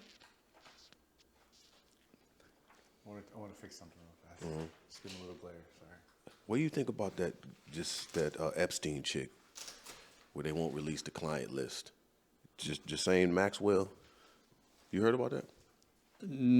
That's that dude that was fucking on all the little girls. All the little girls. They won't release the client list. Powerful people, dog. Like she got convicted of the shit, but they won't talk about who the people was. Did she turn everybody in, or she just not telling who it was? She ain't telling. That's gangster shit. Keep your mouth shut. Okay, I see that. You know what I'm saying? But they want. She just taking the time. Like that's fine. Do the time. I'm fine with that. She don't want to happen to her what happened to Epstein. I think. Yeah, but she's also protecting people. Somebody's like, look, keep your mouth shut. When you come home, you're gonna be solid. There's $10 million in your bank account. That's what the fuck they should have did with Mike Vick. Michael Vick should have never did that time for him fight, because they was fighting dogs in his house, and this nigga's the money. One of his people on his crew should have been like, dog, all right, nigga, I'll go do the 10 years. I did it. Look, just make sure I get the bag when I come out. First of all, it's dogs. Dogs are made to fight. You know what I'm saying? Let's go. But you got to be smarter. True. I'm Michael Vick. You got to think about worst case scenarios. I'm fighting dogs in my house. Let's just say the police come over here on some okey doke stuff. I got dog fights at my crib. Yeah, you got to be smarter than that, dog. He was wild for that. Yeah, you got to be smarter. He was wild for that. But somebody should have took that 10 years, 5 years, whatever he did. Like, look, nigga, it was me. Just make sure I get the bag when I come out. You know how you talk about being cool and relationships and shit? No, one of his boys, uncles, friends, cousins should have came to him like, dog, you're fucking up. True. Dog. That's a good point. We can't do this here. Yeah. Hey, you want to fight these dogs? Let's go rent some house over here where we know the police ain't never going to come. Yeah. You can't have a big old mansion and fighting dogs in your house. Yeah. In a bougie-ass neighborhood? No, you got to go somewhere where nobody cares. Yeah. Your friends is really key to... That's how I feel when I see niggas with reckless hairlines. You know what I'm saying? When I see you and your hairline is on the top of your head and you lining that shit up, I feel like you don't have good friends. one of your people, or you see a woman, she out wearing shit that don't fit her body type. Why your friends can't tell you about yourself? But some people you can't say nothing to. True. So in Islam, there's a thing where if I feel like me talking to you about Islam is just going to cause us to have a fight, or I feel like I'm just wasting my time, don't even talk to the dude. See, I respect that. Like so this happened to me a lot in prison. People will come up and ask me something about Islam. And if I feel like you just asking me to be funny or to challenge to me, try to piss me off, Mm-hmm. you leave it alone. You tell him you're cool. See, I respect that. So if there's some person whose hairline's all jacked up and he's gonna fire on you for his hairline, nigga saluting people back here. Leave LeBron alone. But I feel like LeBron don't have good friends, man. His friends, you can't tell him nothing. What's up with that unit on your head, bro? But some people surround themselves with people that won't tell them no. Yeah, especially out here. Like you was talking about. If I can't have a real conversation with you, I don't want to be around you. I can't be around people. Some people are the opposite. If you don't tell me what I want to hear, I don't want you around me. Damn. No, I agree with that. It's 100% facts. Yeah, I agree with that 100%. Some If you step out the crib and your hairline is reckless, there's two assumptions that could be made. Either you don't have good friends, or you want yes people around you that don't want to tell you that you need to cut that shit off your head. I had a nigga do that shit to me, dog. I was like 27 when I started losing my top. Right. 27, 28. It was going back further and further, and I'm lining it up, assuming no one's gonna notice. Right. I step out the house, we get ready to go to the club, and my homie won't even let me in his car. Go back in the house. What's up? Cut that shit off your head, man. Shave your head. And he was real. He Put a said, hat on. the hoes don't like that. Right. That changes everything. That changes everything. When he put it in that position, it was so clean. But this my nigga, though. He was just like, I ain't letting you in this car. Cut that shit off. The hoes don't like it. But we need people that will tell us when we fucking up. I need it. And I only want to be Everybody around does. But nowadays, you can't tell nobody anything because feelings get involved. I can't stand that shit, man. I can't stand it. And we was talking about that before. I feel like when I establish boundaries or give some light correction in a situation and we not cool no more after that, we was never fucking cool to begin with. Yeah, if you can't have an uncomfortable conversation with somebody and y'all still be cool after. Like, look, growing up, we would fight. Yeah. Me and you playing ball or whatever, we have our little squabble. 5 minutes later, dap it up. We cool. Issues squashed. Yeah. Nowadays, people hold on to that shit for years. Mm-hmm. Years. Especially if they got whooped. Even if you won. People shooting people over fights in kindergarten. Oh, I remember that dude. He beat me up in kindergarten. I got my ass whooped in 5th grade. The fuck was that nigga name? White boy. Oh, I remember. Molly whopped you? Oh, I beat the dog shit out of him. What did he pull your beanie down over your head? What would he do? Listen, man, I had this thing. Richard Covert. Wow. I'll never forget his name. This was 5th grade. 5th grade, Richard Covert. I can't even remember what school I went to. Corn-fed white boy. I had this thing back in the day where I feel like I could just hit you one time and you through. Yeah, right? Superman powers. So I'm talking shit to dude. I'm roasting him. Man, motherfucker, da. I'm like shit. Real jokes or like getting on him? Like, I'm getting fuck on him. you. I'm roasting him about his clothes, Gotcha. his and I got everybody around me laughing. We on the playground. And in the middle of me cracking jokes, I was like, you know what? Because he started to get, I'm like, what you getting all huffy for? Right. What you, da. And he started getting, balling his fist up and getting close to me, and I just socked his ass. Wham! Man, this nigga, dog, he did one of these. I was like, oh, shit. He charges me. It's wintertime, too. Mind you, I don't even know how I let this shit happen. He ran up to me and grabbed my beanie and pulled the shit down over my face. And I'm sitting there like a dumbass letting it happen. And then he just started filling me up with rights and lefts. Like I was seeing white. Bang. Just lightning shit. Wham, wham. And I can distinctly remember saying, please stop. That's good. Stop it. That's good. I hit the canvas. I get up, pull the beanie up, man. My nose is bleeding, lip bleeding, and a couple of niggas is laughing like, you know you fucked up at. Yeah. You hit him once. Should have kept hitting. You got to follow through. You got to follow through. And Richard Covert was my friend after that. As he should be. We was cool. Yeah. I seen him probably 12 years ago. Shut up. I seen him 12 years ago. He was working for the city of Romulus, and I was out there visiting some family. I seen him at the gas station or something. And I bust out laughing when I saw him. I was like, Rich, do you remember? I couldn't even get it out. He was like, yes. You beat the dog shit out of me, Rich. Right. You're the only person that I let pull a beanie over my head and work me. It was a hockey fight, dog. He worked me like a part-time job, dog. Hockey fight. You got to watch them. Fucking white. So listen, when you get a big-ass corn-fed white boy and you hit his ass and he get to charging you, don't let him pull your beanie over your head. Especially up there in Detroit, they play hockey. They hockey teach that shit. It's Hockey Town, right? Isn't it Hockey Town? Hockey Town. Yeah. Red Wings. I used to have a Red Wings jersey growing up. My favorite hockey player ever was Sergei Fedorov. Oh, yeah. The Russian, number 91 hockey. It was him, Iserman. Yep.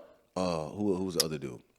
They had 5 Russians. I can't remember their names right now. Y'all had a Russian line of 5 Russians, and that was my shit back then. Yeah, that was the shit. I loved hockey. It take a real man to admit when he got his ass whooped, though. 100%. I took lots of L's. You took some L's? Oh, yeah. What's the most memorable L you took? Oh, I told you, the club. I need to hear this. I need this, Jihad. I need it. So I'm this is back when I drank, because, now I'm Muslim, no more alcohol. Right. So, damn, I don't even remember where I was at, dog. I think I was in Mississippi. I think. I could be wrong. Maybe Texas. I don't remember. Had too much to drink. Yeah. I see one, my type. I'm just focused on a girl. Walk up. I'm in her face. And this happened a lot your quicker. Type, she like 5'3", 460 pounds. Absolutely not. Linebacker. If there was 4 of them, maybe 100, maybe 460. She's a right tackle for the Raiders. Absolutely not. Absolutely not. Little track girl type. Yeah. Cheerleader, something like that. Bad. Athletic. Bad. Gorgeous. Chocolate thing. My stupid drunk ass walk up on her talking. She looking at me crazy. Yeah. And I'm just thinking it's because I had a white boy holler at her. Yeah. But then she does something, kind of looks down, and I follow her hand down. She holding a hand. Oh, shit. Oh, yeah. So I pan over, and I swear to you, again, over-exaggerating. Yeah. Dude's belt buckle is like in my eyesight. And I look up, and dude was probably, 6'5", but, we drunk, and it makes the story better if I'm looking up like, yeah, 7-foot motherfucker, right? Oh, yeah. And all I do is see this big old, big old paw just come down, bink. Cleaned you White up. shit. My little ass, flying back. Yeah. But he was cool. It's classic. Because he held all his boys back. Like, I got this. And I just said, you know what? That's my fault. I deserved that one. That's a real man. I took that. I shouldn't talk to a girl like that, dog. That's my fault. Langston, you ever took any L's? Let's talk about how I demanded a rematch with the 18th Street Kid. Wait. Demand a rematch. Oh, yeah. I'm a persistent motherfucker. Like. Okay. Which means you got worked the first time. Oh, yeah. How bad? Not bad enough to keep me from coming back. I heard the hell out of that. That's y'all scrappy motherfuckers is the ones that I. No, Come on, keep coming. Like your whole face is full of blood, man. Come on. No. I ain't hear no bell. Wow. Nigga said he demanded a rematch. Yeah. Oh, yeah. I got mopped both times. You got mopped both times? Yeah. Oh, But so you nobody got from mopped in the 18th Street ever first fucked and the with me again rematch. from that school, so I don't really care. But even in an L, you can earn somebody's respect. True. Even in an L. If you take the L, at least you stood up. This is what I never want to see happen with anybody that I'm close to because it will affect our friendship. Basketball court is where I fought the most and where I've seen the most fights. Why don't I play basketball? I'm at the hoop court. I'm playing, and it's a guy on my team that I don't know who's talking shit to the other team. Check up, bitch. Blah blah blah, bitch. He's saying bitch. This was after every California? shot. No, this was Detroit. Oh, okay. It seems bold. How does that play in Check up, Detroit, bitch. though? Check up, bitch. And the team we was playing was like a mixed team. It was a couple Arab dudes, a white dude, one black dude. But the black dude on my team was talking shit to the Arab and the white dude. Check up, bitch. Fuck you, bitch. And I'm like, this nigga is aggressive. Like, I don't even talk shit like that with people that I don't know. Right. You feel me? Go ahead. There's a difference between aggressive and disrespectful. True. He's disrespectful. That was disrespectful as fuck. I even thought that shit. But that's what I'm saying. In New Orleans, they use that word openly. Yeah, they call each other that. I don't play. But I'm saying in Detroit, is that like, here if you call somebody that on a basketball court, straight fight, no questions asked. In Detroit, it's a catch-22. It's some dudes that ain't going for that shit. Some people just like, okay, I'm gonna show you with my hoop game. Okay. So apparently these Arab dudes wasn't buying it, and it was like, man, you say that shit one more time, it's gonna be a problem. It was like 30 seconds later. Check up, bitch. I was like, oh shit. So, but they was cool. We finished the game. We won. And it's the end of the night. We walking off the hoop court. And the black dude has got his wife with him and his mother-in-law. His wife is white. Mother-in-law. They walk into their car. We all walk into their cars. The two Arab dudes. I don't know this nigga. Okay. He's walking next to me with his girl talking about the game and blah, blah, blah. So we walk into the car. I'm walking to my car. He walking to his. Two Arab dudes surround him and his girl and mother-in-law. Hey, man, what's up with that shit you was talking in there? I told you not to call me bitch. And the dude was like, hey, I'm here with my wife. This nigga, I watched him change. Here with my wife, my mother-in-law. I don't want no trouble. Oh, you got the trouble. Ran up on my man, grabbed him, slammed him in front of his wife, in front of his mother-in-law. Slammed the nigga, got him in a headlock. And the dude was like, I don't want to fight. I'm here with my wife. He done completely changed up his whole attitude. You was calling niggas bitch and all this shit on the hoop court. Right. Now you getting slammed and you saying you don't want to fight. Right. And the dude was like, I will let you go. I swear to God, I can't make this shit up. I need to have my cousin Lynn here because he was there. Dude's on the ground in a headlock. The Arab dude told him, I will let you go if you say I don't want none. I'll let you go. This nigga starts screaming, I don't want none. I don't want none. If I ever see that type of behavior out of any of you, oh, no. You're going to choke me out. I'm going to choke you out. Choke me you out need till to I pass talk out. yourself into this motherfucking fight. Yeah, but now you got to fight. Let me do the other side. If that's really how they felt, that should have been handled immediately. It should have been handled. Don't. That's what I'm saying about feelings. We wait until 20 minutes later when dude already said it. You don't do that in front of some man's wife. But okay, so we was at this place called Basketball City. It's since been closed down. So we were hooping inside. Wonder why. It was a place. It was a million fights in there. And I was one of them. I socked the nigga in that bitch one time. How many fights you get into there? I got into one fight there. That just one? But overall, my basketball fight career is probably about 7 or 8 fights. What's your record? I'm 7-0. 7-0. Okay. 7-0. But Richard Covert wasn't a hoop court. That was a hockey rink?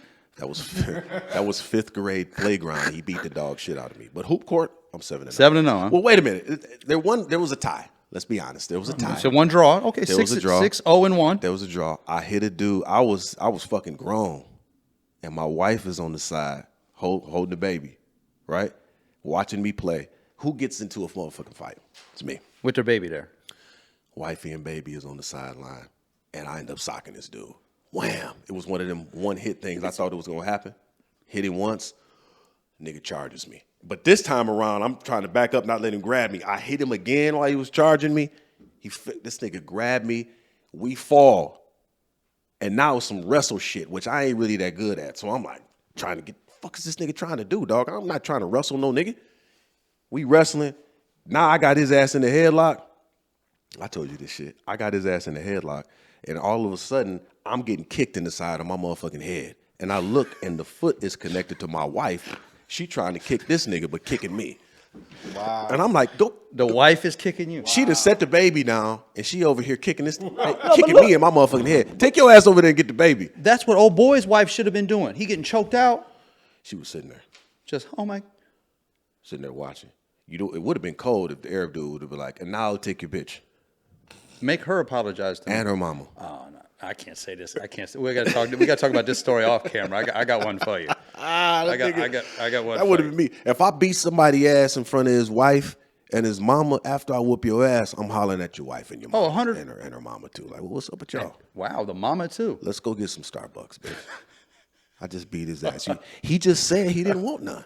Did you hear him? I don't want. Nigga, yeah, he was fucking screaming, I don't want none. He's not just saying it. He's screaming it. He went above and beyond the Call of Duty. What was asked of him was just to say, I don't want none. He screamed it several times. I look over at my cousin like, my nigga, we need to go. I feel like we shouldn't be witnessing this shit. I don't even want to see this no more. This is upsetting. Either one of you, if this happens with either one of you, y'all do some shit like that, we not cool. Nah, you're going to choke me out. I'll take the L. Choke you out. I've taken L's before. Like, why you don't talk to Langston no more? Let me tell you what that nigga did. What'd he do? Niggas screamed, I don't want none. You and He Jihad tapped not out? cool? No, we not cool. tapped What out. happened? I'm trying to think if I ever been like tapped out. or tap out? Nope. Oh, I bounced off a dude once, and I was really impressed that You he was stomped that somebody? thick. You stomped somebody? No, I literally bounced off the nigga. See, I'm the opposite. I don't have hands, but I know how to move fast and submit your ass. Oh yeah. So, I don't like but he it. was like the one I don't like person fighting I literally bounced off. Like, nigga, what are you made of? Like, nigga was made of rubber. Had a rubber suit on. because I'm not small, so if I come at your ass, Right. and he was just a shorter, thick motherfucker, I guess, because it was. And nothing happened. That's not good. Did you rob him after you beat his ass? Huh? That's like a Detroit standard. After we stomp somebody. No, out, it just got awkward and go people in broke pockets? it up. We bunny ear your pockets.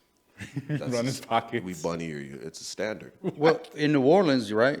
They call the Mexicans. So after Katrina, all the Mexicans come to fix up New Orleans. They're all illegal. They don't. When they get paid, they cash it in their pocket. Yeah. So the brothers in New Orleans call them ATMs. Oh, just run the pocket. Just run up on them, sock them, go in their pockets. Yeah. It's ATM. That's something. It's fucked up. Yeah, New Orleans is wild, dog. Yeah, that sounds like an industry standard. I got into a fight with a dude in Atlanta years ago. Years and years ago. Yeah, last week. No, years and years and years ago. So long, I don't even have a number on it. So I got into a fight with this dude. It wasn't even none of my business. I'm out there drunk, Gotcha. and this dude's arguing with 4 or 5 females in the parking lot of the club. It's none of my business. So I'm on the way to the car, and I just say some shit like, "Man, shut the fuck up, dog." Now, were these girls 9s, 10s, 7s, 4s? I don't even remember. It was probably 2s and 3s. I don't even remember. That's really impressive. I was blasted. It's really impressive. And they was a distance from me where I couldn't really see. It was none of my business. And I just said some shit. Shut the fuck up, nigga. And I'm on the way to the car. Nigga, you shut the fuck up. Whole ass nigga. I was like, oh, this is what I was looking for. And then he starts marching over towards me, dog. Okay, all right. I'm like, oh, nah, this nigga, he even fell into the trap. This is what I want. And I got 5 or 6 of my cousins with me. And I'm the same, like, y'all just, nigga walk up on me. And then the females are screaming behind him. He drunk. Just leave him alone. He drunk. I'm like, okay, all right, he drunk. We cool. I had the mindset that I wasn't going to fight him. Once they start saying that, and I could tell how he was walking over to me and shit. This nigga comes over. And I was like, man, my bad, dog. Da-da-da-da-da-da-da. You know, trying to squash the shit. I turned to go to the car. Nigga pushes me in the back. Yeah, you can't turn your back to him, dog. Man, I turned around and I cleaned him up. I hit him with a strong right. And then the girl I said he was drunk. And I'm like, I'm the kind of person, I'm laughing while I'm fighting. So you're sick in the head. Yeah, so I'm like, he shouldn't have fucking pushed me. And I hit him once, stumbled him. I hit him again. And he's snoring. This is the first time I've ever seen this shit happen. He starts snoring before he hit the ground. He's out on his feet. Snoring. He hits the ground. And then me and my cousins just swarmed him and river danced on him. Oh, now I got to get paid for this. Let's run these pockets. Put some work. Nigga had $28 and a condom in his pocket. Wow. I took that shit too. You took the condom? Yeah, give me this condom. Couldn't even let him have that? He wasn't going to need it. You ain't gonna need it, my nigga. You sleep. You dead. Damn. He was alive. You sure? We got the $28 in the condom. What'd you spend the $28 on? I don't even remember, but it felt good. Waffle House? Probably so. Probably, you know. Waffle House. It felt good spending somebody else's money like I earned this. You want to know how I earned this? How'd you earn that? It had beaten his motherfucking ass. There we go. But, Should have been drunk. Drank too much. Know your limit. Yeah, it wasn't Smirnoff Zero Sugar. What was it? I think it was Hennessy and Coke. Because they probably don't have Smirnoff Zero Sugar in Atlanta. Well, probably do now. You know what I'm saying? Yeah, they probably do. Probably do now. A lot of fruity drinks in Atlanta now. Why is that? Because there's a different species of individuals that have taken over that place, and yeah, so that happened. But now, I'm a loving father, and it's very rare. I talk myself out of situations now. I ain't even trying to get into that shit. You think that came with age, maturity? I think age, maturity. I think. Or do you think it has your kids played a part in that? Like you think before you react now. My kid played a huge part in that because No. I feel like I have to. There's a verse in the Bible that says the sins of the father affect the 3rd and 4th generation. So I feel like if you hold on to certain things and certain lifestyles and like, no, this is how I'm gonna be forever, and you're not trying to actively change, I feel like that spirit or that attitude can also start to be mirrored in your kids. You know what I'm saying? Whether you tell them or not, like for me, I give my kids the benefit of my mistakes. I tell them at age appropriate times, this is what I did and this is what it cost me. This is what I did and this is what it cost me. And I think as a society, if we start doing that with our kids, because our kids will start growing up with certain feelings and certain proclivities, and they may not know where they're coming from. We talk this shit about feelings. Right. But if you can have a real conversation with your kids and sit them down like, okay, you find out your kids is drinking at 16 years old, and you're like, look, I understand what you're dealing with, because guess what? I was doing the same thing when I was 15, 16. Let me show you a way out. And then the kid don't feel alone. Like a lot of these kids, they feel so alone. They in their phone all the time. They feel like don't nobody understand them. But listen, Tamika, sit down with your daughter. Don't be mad at her because you finding out she doing twerk videos on Instagram. Sit down with her and tell her how you used to shake your ass when you was 16 too, bitch. Give them the benefit of your mistakes. What's your thoughts on that? I mean, it depends on the situation. Mm-hmm.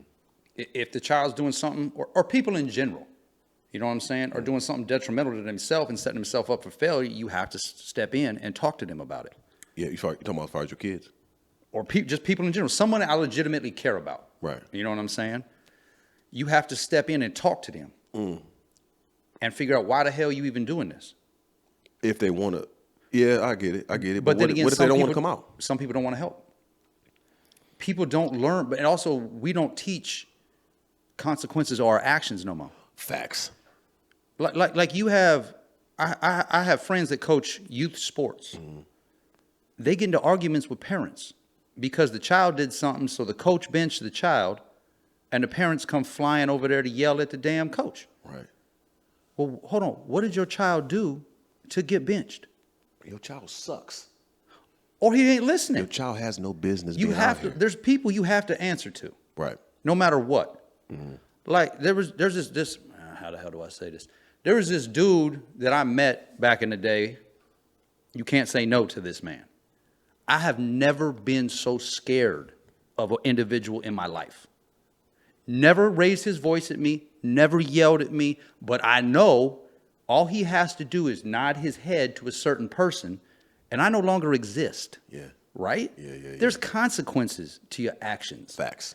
Every single person in this world has to answer to somebody about something, even if it's just your mama. Accountability. We don't teach that no more. Accountability and consequences. No, I agree. Everything is somebody else's fault. Just like the pill thing. Your face is twitching. Don't stop taking the pill. Just take another one. Yeah. It's insane. Yeah. No, I agree. I got that ticket. I told y'all I'm riding around in this car. I get a ticket the other day, and my son's with me. And it was a teachable moment. I was like, I did that. I made that turn. It was an illegal turn. Right. He didn't hear me arguing with the cop. Fuck, you pulled me over for us because I'm black, because the windows is tinted. No, nigga, you made an illegal turn. Right. And my registration wasn't up to date. So I got a ticket for the illegal turn and no registration. And it was just a real moment for my 12-year-old son. I said, you see this? This is a consequence. That's on me. For my action. That's on me. And I got to be accountable. That's on me. I made a mistake. I said, and this is life. When you go through life, you can do whatever you want, but there are going to be consequences. 100%. And we are teaching, without talking about it, what we're doing is teaching these kids that you can just do whatever you want. You can feel whatever you want, and there's no consequences coming. Oh, they coming. Oh, they're gonna. No matter what you do in life, there's consequences to your actions. I agree. I totally agree. And that kind of rounds us back to what we was talking about earlier with the type of people that you should have around you. Me, I only want people around me that's gonna tell me the real. Check me. Tell me, look, you wrong for that. And if I feel like I can't have that conversation with you, then it's unreal. I should be able to establish a boundary. I should be able to say, hey, that hurt my feelings. I don't like that. And we should still be cool after that. But if we can't be cool after boundaries, correction, or I tell you something hurt my feelings or any of that, if that fucks up the relationship, it wasn't real. No, of course not. It wasn't real at all. But most of the time, how often do we have real relationships anymore? Everything's online. That's the problem. I need real relationships. Everything is online. Just when we at work, sitting there, everybody on their phone. All the time. All the time, looking down. That's why that's one of the reasons I rock the flip phone. Part of it is I've had a porn addiction in the past, and I'd be in the phone. That's too easy to have nowadays. There's no way you should be able to pick up any phone And see porn. and see porn. And they hide behind the freedom of speech crap. True. It's a fucked up thing when somebody walks in you in the bathroom and you naked with your phone in your hand and shit. Like, what you doing? Checking my email. You should lock the door. Pimping.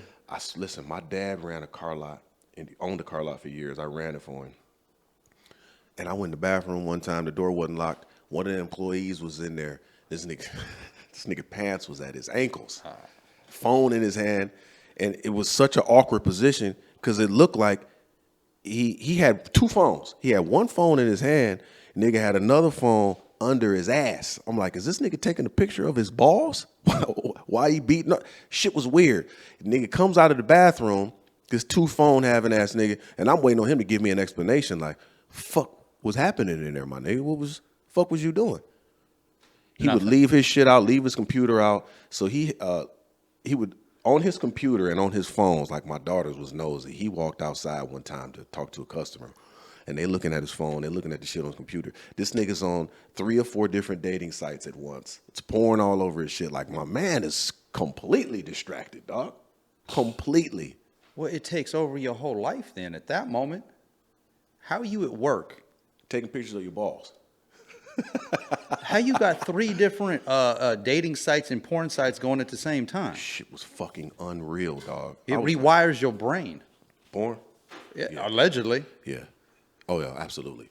Absolutely. I had such a crazy porn addiction and it started young, man. Like, I remember the squiggly lines on the TV trying to look through to see some shit.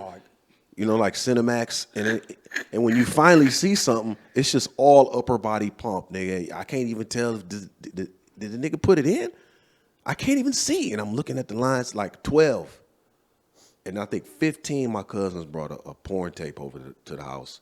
Left it like, dog, you need to watch this shit. And from then on, 25, 30-year struggle. So you remember them little bubble TVs that had the VCR in them? Yeah. Yeah. So I don't even remember how I got this tape. I don't even remember what was on it, but it was a little porno tape. So mama leave the house, sister leave the house. I fire it in, do what I got to do, pop it out, yada, yada, yada. Right. One time it gets stuck in there. Oh, shit. Dog. Oh, stuck shit. in there. Mama's coming home. You got to throw the whole TV away. I took it apart. I done got so smart so fast. I don't even know. Dog, I'm not good at mechanical stuff. Like, I can't. Dog, I know where the key go. I know where the fuel go. And maybe I can put some oil in it for you. I can't take things apart. Man, I done, what was that dude, MacGyver? I MacGyvered the hell out that TV. Took it apart, got the tape out, put it back together, TV worked fine. Mama walk in, you sweating. What's going on? Nothing, baby. It's hot. I ain't got no AC on, Mom. It's hot. Man, my dad, this shit broke his heart, and it broke my heart too, dog. I met this little chick, and we had a conversation. And making a long story short, me and my homies and my cousins was running a train on her. All right. Videotaped it. Oh. Years and years ago, we videotaped the shit, right? Because he's always been a filmmaker. Always been a filmmaker. There we see where this comes from. Why you're natural on camera. Yeah, so it was my first porn. My first and only porn. It was years ago. Oh, allegedly. Years and years ago. So we make this tape. Me and all my cousins, we run the train on old girl, and then my cousin takes her home afterwards and blah, blah, blah. So I got the tape at the house in my room. My dad was just insistent on going in my room every now and then and just rifling through my shit when I was gone. As he should. Like, this is my house. As he should. Man, I come home one day, dog, and I want to watch the tape. Like, let me just see this shit, man. It was months later. Like, let me watch this shit. Dog, I popped the tape in, and it's all black. Everything on there had been deleted. And I was like, fuck, man. My dad ain't said nothing, but I know he done came in here and deleted this shit. Right. But I was scared to ask him, like, did you? And I don't know. I don't remember how we got to it, but eventually he was just said something about the tape. He was like, is that? Oh, I know what he said. He said, why are you using your influence on your cousins like that? And I was like, what you talking about? You know what I'm talking about. Why would you subject your cousins to that bullshit that you've been doing? All right. And that's what let me know, like, oh shit, he saw the tape.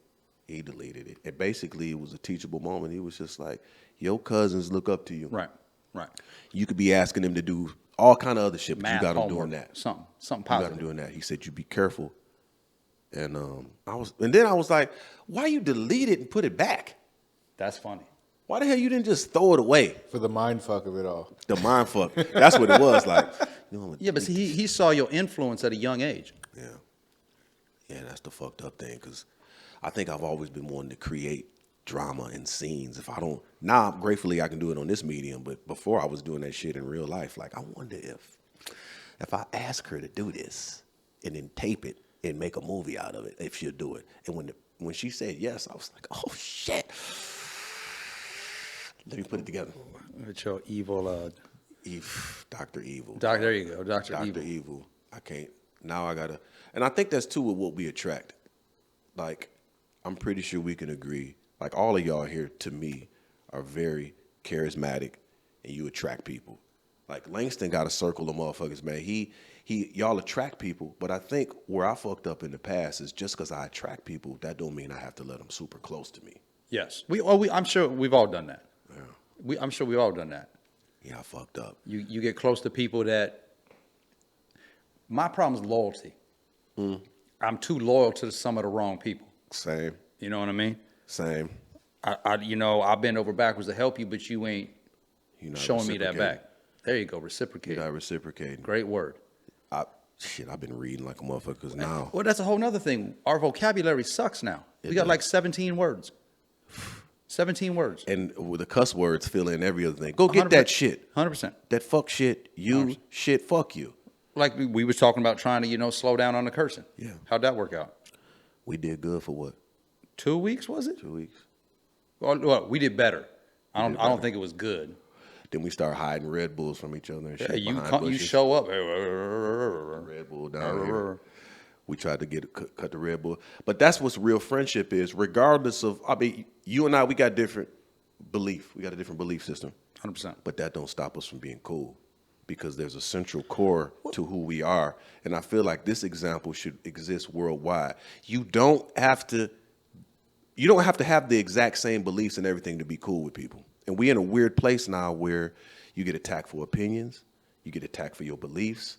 But why should that stop your core relationship with the people around you? Well, just look politically. If you on the right, you on the left. If you don't 100% agree, they just cancel you. F off, yada, yada, yada, yada. Yeah. Just because we don't believe the same thing, or we don't believe a situation should be handled different, don't mean we can't have respect for each other. There's no respect out here. Yeah. Now, again, I don't know if that's just California, because California is how it is. Right. And I don't know if, like in the South, Mississippi, basically, there's still parts of Mississippi that are self-segregated, I'm going to say. Really? There's parts of, this is where the white folks, this is where the black folks live. Detroit's like that too. Right. But you know where the people stand. Out here, it seems like they're going to kiss you on the cheek but stab you in the back. Yeah, you don't know where motherfuckers stand right. out here. They won't tell you. Right. Somebody have a beef with, and that's the part that I don't understand. And I think that's why I don't really gel well with people that are engulfed in the entertainment world, because I don't know how to just say, hey, you know what? Everything was great. Talk to you next week. But in my heart, I know I'm not going to fuck with you. I can't even say that to your face. I have to tell you, hey, look, this happened. I didn't like it. We probably won't be cool. I have to tell you, but to just be like, yeah, well, But see, again, we're to the point where nobody wants to make anybody else feel uncomfortable. Oh, yeah. You know what I'm saying? I don't want to hurt you have to feel uncomfortable. If we're not getting along, I don't want to be around you. Yeah. If I don't like your get down, I don't want to be around you. Right. You got to fuck off. Or just, I've learned now to just be aggressive about pursuing the relationships that I know I need in my life. Okay. And even if I got to apologize about some shit that I did, like I did months ago, I did some hood shit with Langston, some wild shit where he was just like, I ain't fucking with you no more. Right. And I respected him for it, but I had to be the one to make the call and say, Langston, dog, I apologize. I was out of pocket for this. Should have did that, yada, yada, yada. He was like, dog, I respect you for that. And we even cooler now because the truths don't come till after the war. 100%. But I had to be man enough to face myself and be like, damn, I fucked up. But most I people fucked up can't doing do that. hood shit. Most people can't do that. They can't admit when they're wrong. Yeah. It's always somebody else's fault. We see it every day, dog. Yeah. So y'all cut that shit out. Where we shit, I don't even know how long we've been going, man. We might need to wrap up sometime soon. You got some time. We got time? Well, no, the previous segment was 30 minutes and this one's 40. So far we got 20 minutes, 30 minutes, and then this is up to 40 minutes. So 40? Oh, yeah. Let me touch on one more of these things before we wrap up there. Fuck, I got wrote down here. Oh, yeah, I want to touch on that. Remember that relationship shit we was talking about the other day? Husband, selecting your partners. Me and my homie had a really good conversation the other day about the type of people that we would pick for a wife. And we both been previously married. And sorry. Yeah, we both been previously married. And now I'm just to the point where I'm like, if the next woman that I choose to be a wife, I would love for her to have a similar upbringing to what I had. I came from a 2-parent household. And even if your dad wasn't there, you had some type of strong male influence. That's the type of woman that I'm looking for. And somebody who, you got goals and things that you're trying to accomplish on your own that are apart from me. Because the part that I'm afraid of is when a woman is putting me on a pedestal and now I become her focus all the time. Because I'm liable to fuck up. It's this statement that familiarity breeds contempt. So the closer you get to people, you start to see the chinks in their armor. Okay. And you got to be able to love all of me. You know what I'm saying? The sober me, the drunk me, the happy me, the sad me, all of me. And then when you get close to me and you start to see my flaws, you will treat me differently if you put me on a pedestal. The only person that's perfect is God. But if you expect me to be perfect all the time and you can't give me grace, that's not going to be a successful relationship. No. What are some of the top things when you picking a wife? What are some of the top things you have to have this time around? Oh, she got to have a sense of humor. Facts. Got to have a sense of humor. Mm-hmm. You got to have a good head on your shoulders. Yeah. I mean, women are emotional creatures. They're going to be ups and downs. I mean, people are. Right. You know what I'm saying? We go ups and downs. We have good days. We have bad days. Right. Somebody is patient. Yeah. Somebody can deal with all the stuff that's going on upstairs. You heard me? Yeah, because we off. Just a touch. We off. Just a touch. Maybe big touch on certain days, but just a touch. But back to some hood shit. I need a ride or die. I need a girl that's going to be. Yeah, can you take this shit? And right. I may not ever say this to you, but I need to feel like if I give you something to bury in the backyard, you need to put that shit back there and don't touch it till I get back. I need to feel like it. And it may not ever happen. I'm just hopefully saying it doesn't have to happen, but I need to feel like it. Like, you take this shit back. Like I'm horribly scared of snakes. Okay. You've been to Venice. You know you're walking down the pier, the little cross sections. Yeah. This is the Toledo girl, by the way. Well, that's part of the problem. Nah, she was actually all right. I trucked that off. That's what I do. So me and dude comes out the corner. I run right into him. We about this far apart. Has a snake wrapped around his neck. You know, Venice, weird. It's California. Weird shit happens. Yeah. I take off running. Scream probably like a little 12-year-old girl. Yeah. I'm scared to death. Running. I turn around. She's back there standing with the snake dude. Long story short, I walk back up there. Everybody's laughing. I'm like, if I'm running, you should be right on my damn hip. Yeah. I'm running for a reason. It might be a stupid reason at the time, but I'm running for a reason. Have my back. I need something like that. Do you think Jada should have grabbed Will Smith's shoulder and not let him run on the stage and slap Chris Rock? Yes and no. Because sometimes, we ain't thinking. Right. But again, if a grown man disrespects something I feel, I mean, I don't know Will. Never met dude. Right. I don't know. Maybe him and Chris, maybe he went to Chris and said, you can't say this stuff about my wife no more. Right. And if you cross this line, I'm going to tax you. Yeah. Don't know the conversation. I heard that did happen, though. Well, then, yeah. From what I heard. But I feel like the medium in which he did it wasn't the time or the place. Don't get me wrong. She should have grabbed him. She should have stopped it. Well, like, look, somebody does something. I do something to step over your boundaries. Right. Nobody's gonna stop you. Yeah, but not on site. I'm not gonna do nothing to fuck up the bag. He's getting the bag. She's doing red table talk. I'm not quite sure how much that make, but I know it ain't along the lines of what he's making in movies. If they never do anything ever again, they're gonna eat, dog. True. You know what I'm saying? True. That's true. But see, my problem is I can't think. I just react. I'm the same fucking Like, way. if I had already told Chris Rock, look, don't talk about my wife again. Right. And you crack a joke, Right. I wouldn't have just slapped him. Yeah. I'd still be on top of him. Y'all had to pull me off. Right. My wife? Yeah. I Talk feel about that. me, dog. Yeah, Don't yeah, talk no, about my no. wife. But see, people are too comfortable. Uh-huh. I know you're a comedian. You go up on stage and jokes is jokes. Right. And I heard somebody say that before. But there's also a line that can. There's no such thing as free speech. Yeah. You can say what you want to say, but there's going to be It's consequences free speech. It's free consequences. to some of your actions. And maybe Kristen took it too far. I don't know how Will feels. Man, this is what I would have did.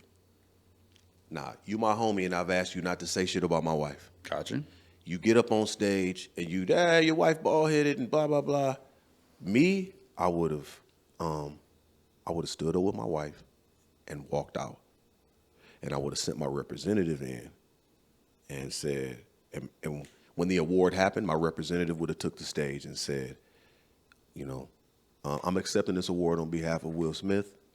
He left because he was offended by the comments made by what he thought was his friend, and that would have put the pressure on Chris. Could you do that in the moment?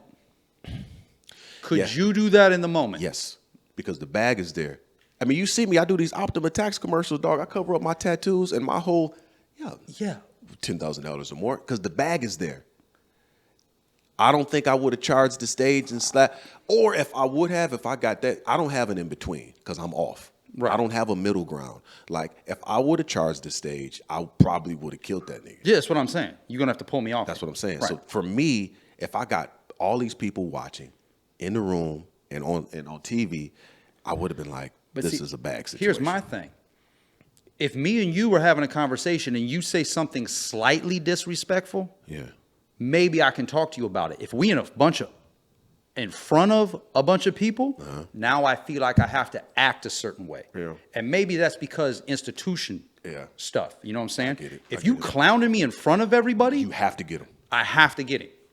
Now, based on that mindset, I understand, because you got to get them there. Because it ain't no later. You get hold Right. there, Right. now everybody's holding you. 100%.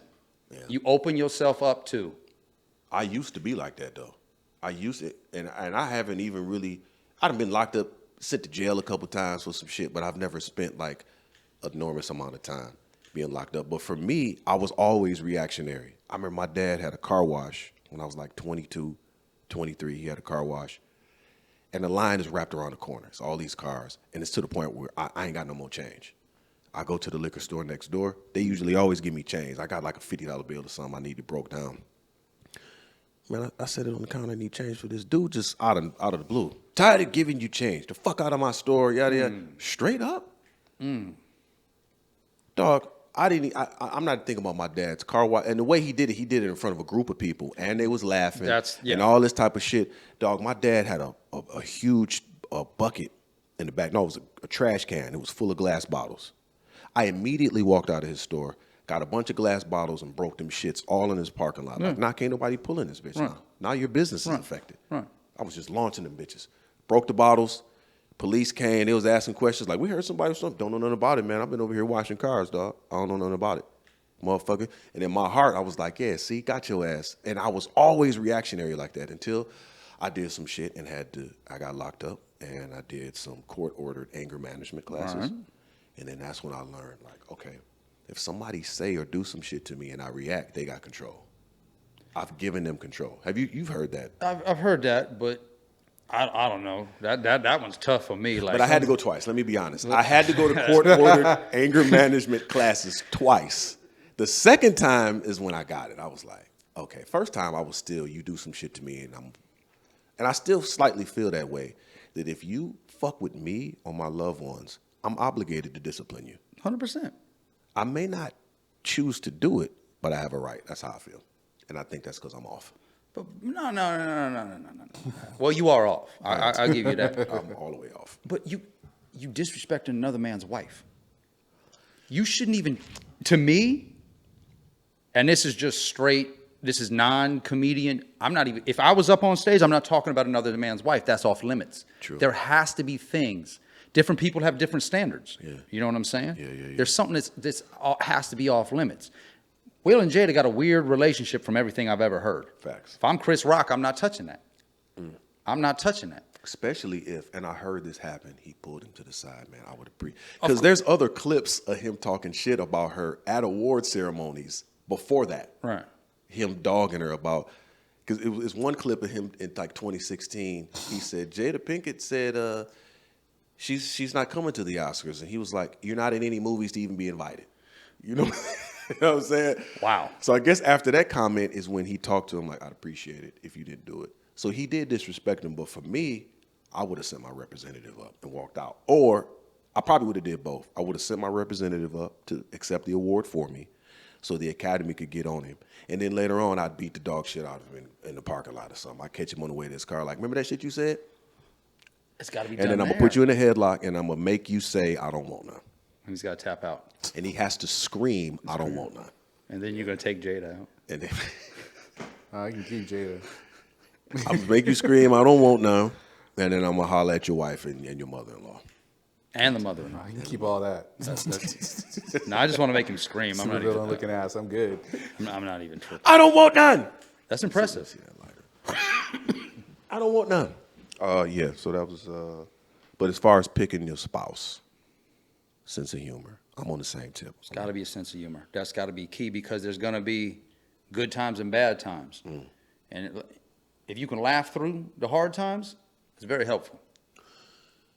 I agree. The definition, so the word husband, like I can admit I've been a dirtbag. I've been a great dad, but I haven't been the best husband. Okay. Various things have happened, which is why I'm not married now. Makes sense.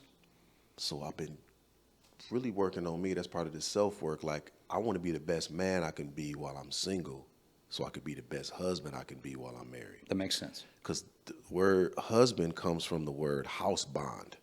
Okay. House bond. The husband's job is to bond the house together. All the issues, everything going on, we got to keep this house bonded. And I just have not been the best house bonder because I've been on some doing other shit. So I'm still single. And everybody asks, why are you single? I be talking to these women going on dates. Why are you single? Why are you single? Like, what's wrong with being? I'm 44. It's okay to be. I got to take my time. I've made so many mistakes.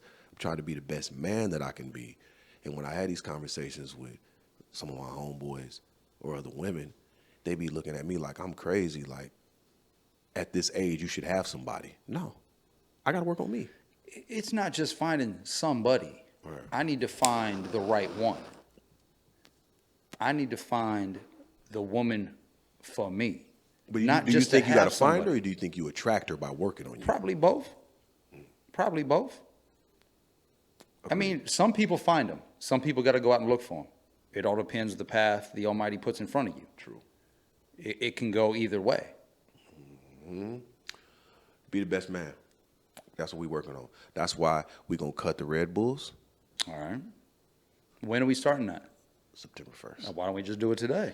You did that shit before. And then I saw you. We can do it now. No. I got one over there. I ain't ready to cut the caffeine yet. What? We got to get back. I ain't worked out in a couple weeks. I need to get back in the gym. I started doing I did the push-ups 2 days last week. Got to get back in the gym. Cut the caffeine. Now, we talking caffeine totally, or we talking just Red Bull? We got to cut the energy drinks. I agree. We got to cut the energy drinks. So coffee, yay or nay? You could do coffee. Coffee. No energy drinks. That's somewhat natural instead of... That's my challenge for y'all, too. We're going to get on a challenge, all right? Langston, you on this challenge with us or what? No. No? Fuck Smart you. man. Fuck you, then. It's too chaotic to pretend that I will keep. I'm not even gonna front. Yeah. All right. You a big energy drink guy? Well, I don't drink any drinks at all. He's already off it. I drink coffee and water mainly. Okay. What else can we do as a challenge? How about no porn? When are we starting that? So you want to start that now? Immediately. Okay, so I'm going to issue the challenge because there's so much to semen retention as a man. You can hold on to that seed. It creates a level of creativity in the brain. Does it really? Or are you just making this No, up? that's real. So no porn. We got to pick a date. September 1st. No porn, masturbation. No caffeine. Okay, no energy drinks. All right. Drink a gallon of water a day. All right. Work out 3 to 5 days a week.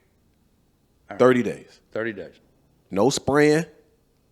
No energy drinks. At all. Now, if you spray in your sleep, we call that a nocturnal emission. If you working a chick out in your dreams and you wake up and you spray, just go back to sleep. Does that even happen at our God age gave you anymore? one. Oh man, when I do the semen retention shit, like it's been 3 months, I'd had sex for 4 months, and all that type of shit. About that second or third month, Still get to wet I dream. wake up. I be doing it. I'm full like, I'm going to sleep. Nocturnal emission. If you get one of those naturally, 30 days. Enjoy it. Are you on this mission with us? Sir. You said sure or I sir? said, sir, I believe you understand my profession. Yeah, I know how you get down. Uh-oh. So that's to you guys. To you. 30 days. Let's make it happen, Captain. No sex. Well, I can't. If you married, you have sex with your wife, that's cool. But no porn, no masturbation. Like no watching it or no producing it. Yeah. Wow. Your shit is a whole different. You ain't got no choice but to watch it. This nigga got one of the best jobs in America, so he's filming the production as it happens. Wow. I like your work. Filming the production. So for Seen you, a couple of them. yeah, we just not even talking to you. Fuck you. We talking to everybody out there. All right? No caffeine, no energy drinks, no porn, no masturbation. A gallon of water a day, and work out 3 to 5 days a week. And also, try to write in your journal and try to read something inspirational. This is part of like that 75-day hard program. But if you can force yourself to just say no to what your body naturally wants to do, your mind just goes to the next level. You ready for that? Oh, I'm down. Okay, I was going fine until I show put that back up red- at work. Till I show back up at work and both y'all is drinking caffeine. That was D. Are you gonna blame that all on D? It was me too. Fuck it. Fuck you. It was me too. D's got a Red Bull in his hand. You show up with a coffee. But this nigga, he drinking 6 Red Bulls a day. He on a. So that nigga's doing an Odom. is there a difference between coffee and energy drinks, or are you kind of putting them in the same category? Energy drinks have more sugar. The first time it was caffeine. Period. We was Got gonna it. do no caffeine. Got it. But you know we got to get up so dang early. Yeah, that put a stop to it. So it's just gonna be. We're just going energy drink because there can't be anything good in there for you. Can't be. There can't be anything. Not at all. Them chemical things. So no energy drinks. What else can we add to the list? But what about them Tough- plant-based energy drinks? That's some bullshit. Oh, I'm just asking the question. I'm just Wait, there's plant. Yeah, he plant-based comes. stuff? He brings Yeah. a plant-based energy drink in one day, and I mean, that's horrible. so it's clearly totally good me. for you. I just lied. Horrible. I drank the shit. I'm like, nigga, this is fucking terrible. Yeah, it was bad. Did it actually give you energy? Didn't know it hit the trash before it was finished. I don't remember. It was Got trash. it. But the problem was that the damn Red Bulls, they taste so good. Like, look, I didn't even want one You just yesterday. sound like a crackhead. Like, Oh, for real? Oh, no, that green can? yeah. I had it in my fridge for 3 weeks. And yesterday finally was my breaking point. Yeah. I saw it in there. I'm like, well, I don't really want the energy. I just want the taste. Yeah, I feel it. I just want the taste. What else can we throw in the pot? Throw anything else in there to challenge people? Stay off the phone a little bit.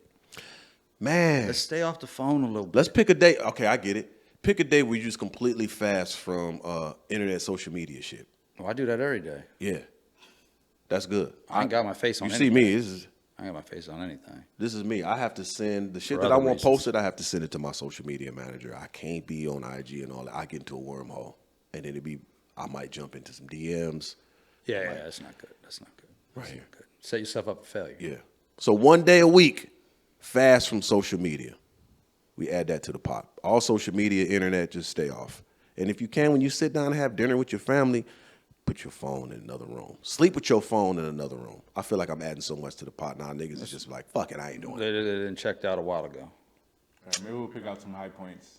Pick out the high points. Okay, I'm gonna list it one more time and then we're gonna wrap. All right? No sex or masturbation. No masturbation or porn. If you have sex with your wife or whatever, okay. No energy drinks. Work out 3 to 5 days a week. A gallon of water a day. Right. Pick one day a week where you fast from social media and your phone and sleep with your phone in another room. Is that it? I feel like we're forgetting something. We'll run the tape back and see the other shit that I said before. incorporate pieces of it if you're trying to conquer yourself to go to the next level. Because sometimes you got to focus up to level up. And we all want to level up. We all got goals that we're trying to accomplish, but you got to get control of your flesh to do it. Yeah, you got to conquer yourself first. And that's what it is. So, man, we get ready to wrap this thing up, man. I got other content online you can check out. We're going to be doing this all week. Every first Sunday, Laugh Factory, Long Beach. Come out, check out the show. I ain't going. My man, I ain't going. He don't want to come to it. Too much. Too many people. Jihad's going to be there. Am not. He going to come to the show. He's lying. We had a really good turnout for Doughboy's birthday for his roast. The next show, September 4th. Show after that is October 2nd. So every first Sunday, man, Laugh Factory Long Beach. Check out the content. Hit my website, ilovecharlienewhart.com. Some of this content is just going to be exclusively on my website. And, yeah. You got anything you want to How'd you like that cigar? Hey, this boy is lit. Nice. Yeah, It's nice. It's got a little buzz off this. Yeah, got a little head change. Yeah. It's a little bit of a head change. I'm like, It's not too heavy, not too light, right in the middle. Yeah. Dog, this was lit. I'm going to finish this. Oh, I'm been done. Anything else? Smoked it like a man. You want sugar-free? Nah. Stay away from sugar-free Sugar-free alcohol. Smirnoff. Look, if you're gonna drink, go all the way, man. Be a man. Get some Oh, yak. that's another thing to add to the list. No alcohol. For 30. Oh, I'm good. No I'm alcohol. not permitted. Okay, that's good. For me, I'm off. Sometimes I went 12 years with no alcohol. And then I had to drink, and then I'll go 2 years without drinking, and then I'll go 6 months. So for me, I just take time where I just don't drink shit at all for like a year. You putting poison in your body, dog. Yeah, I'm done. September 1st. For that 30 days. Here we go. You kill me with that. 30 days. Let's do it now. No alcohol? Okay, we going to do the no porn and shit now, too. Why I got to go first? No. I got to get one more out. Hey, one more session. That's another thing for the 30 days, man. No alcohol. Face yourself. And then I'm going to challenge y'all in October to see how y'all did. Like, how'd y'all do, man? Did y'all hold it down for the 30 days, or was you waxing your carrot the next day? Hold it down. I love y'all because I love myself. Give it up for Charlie.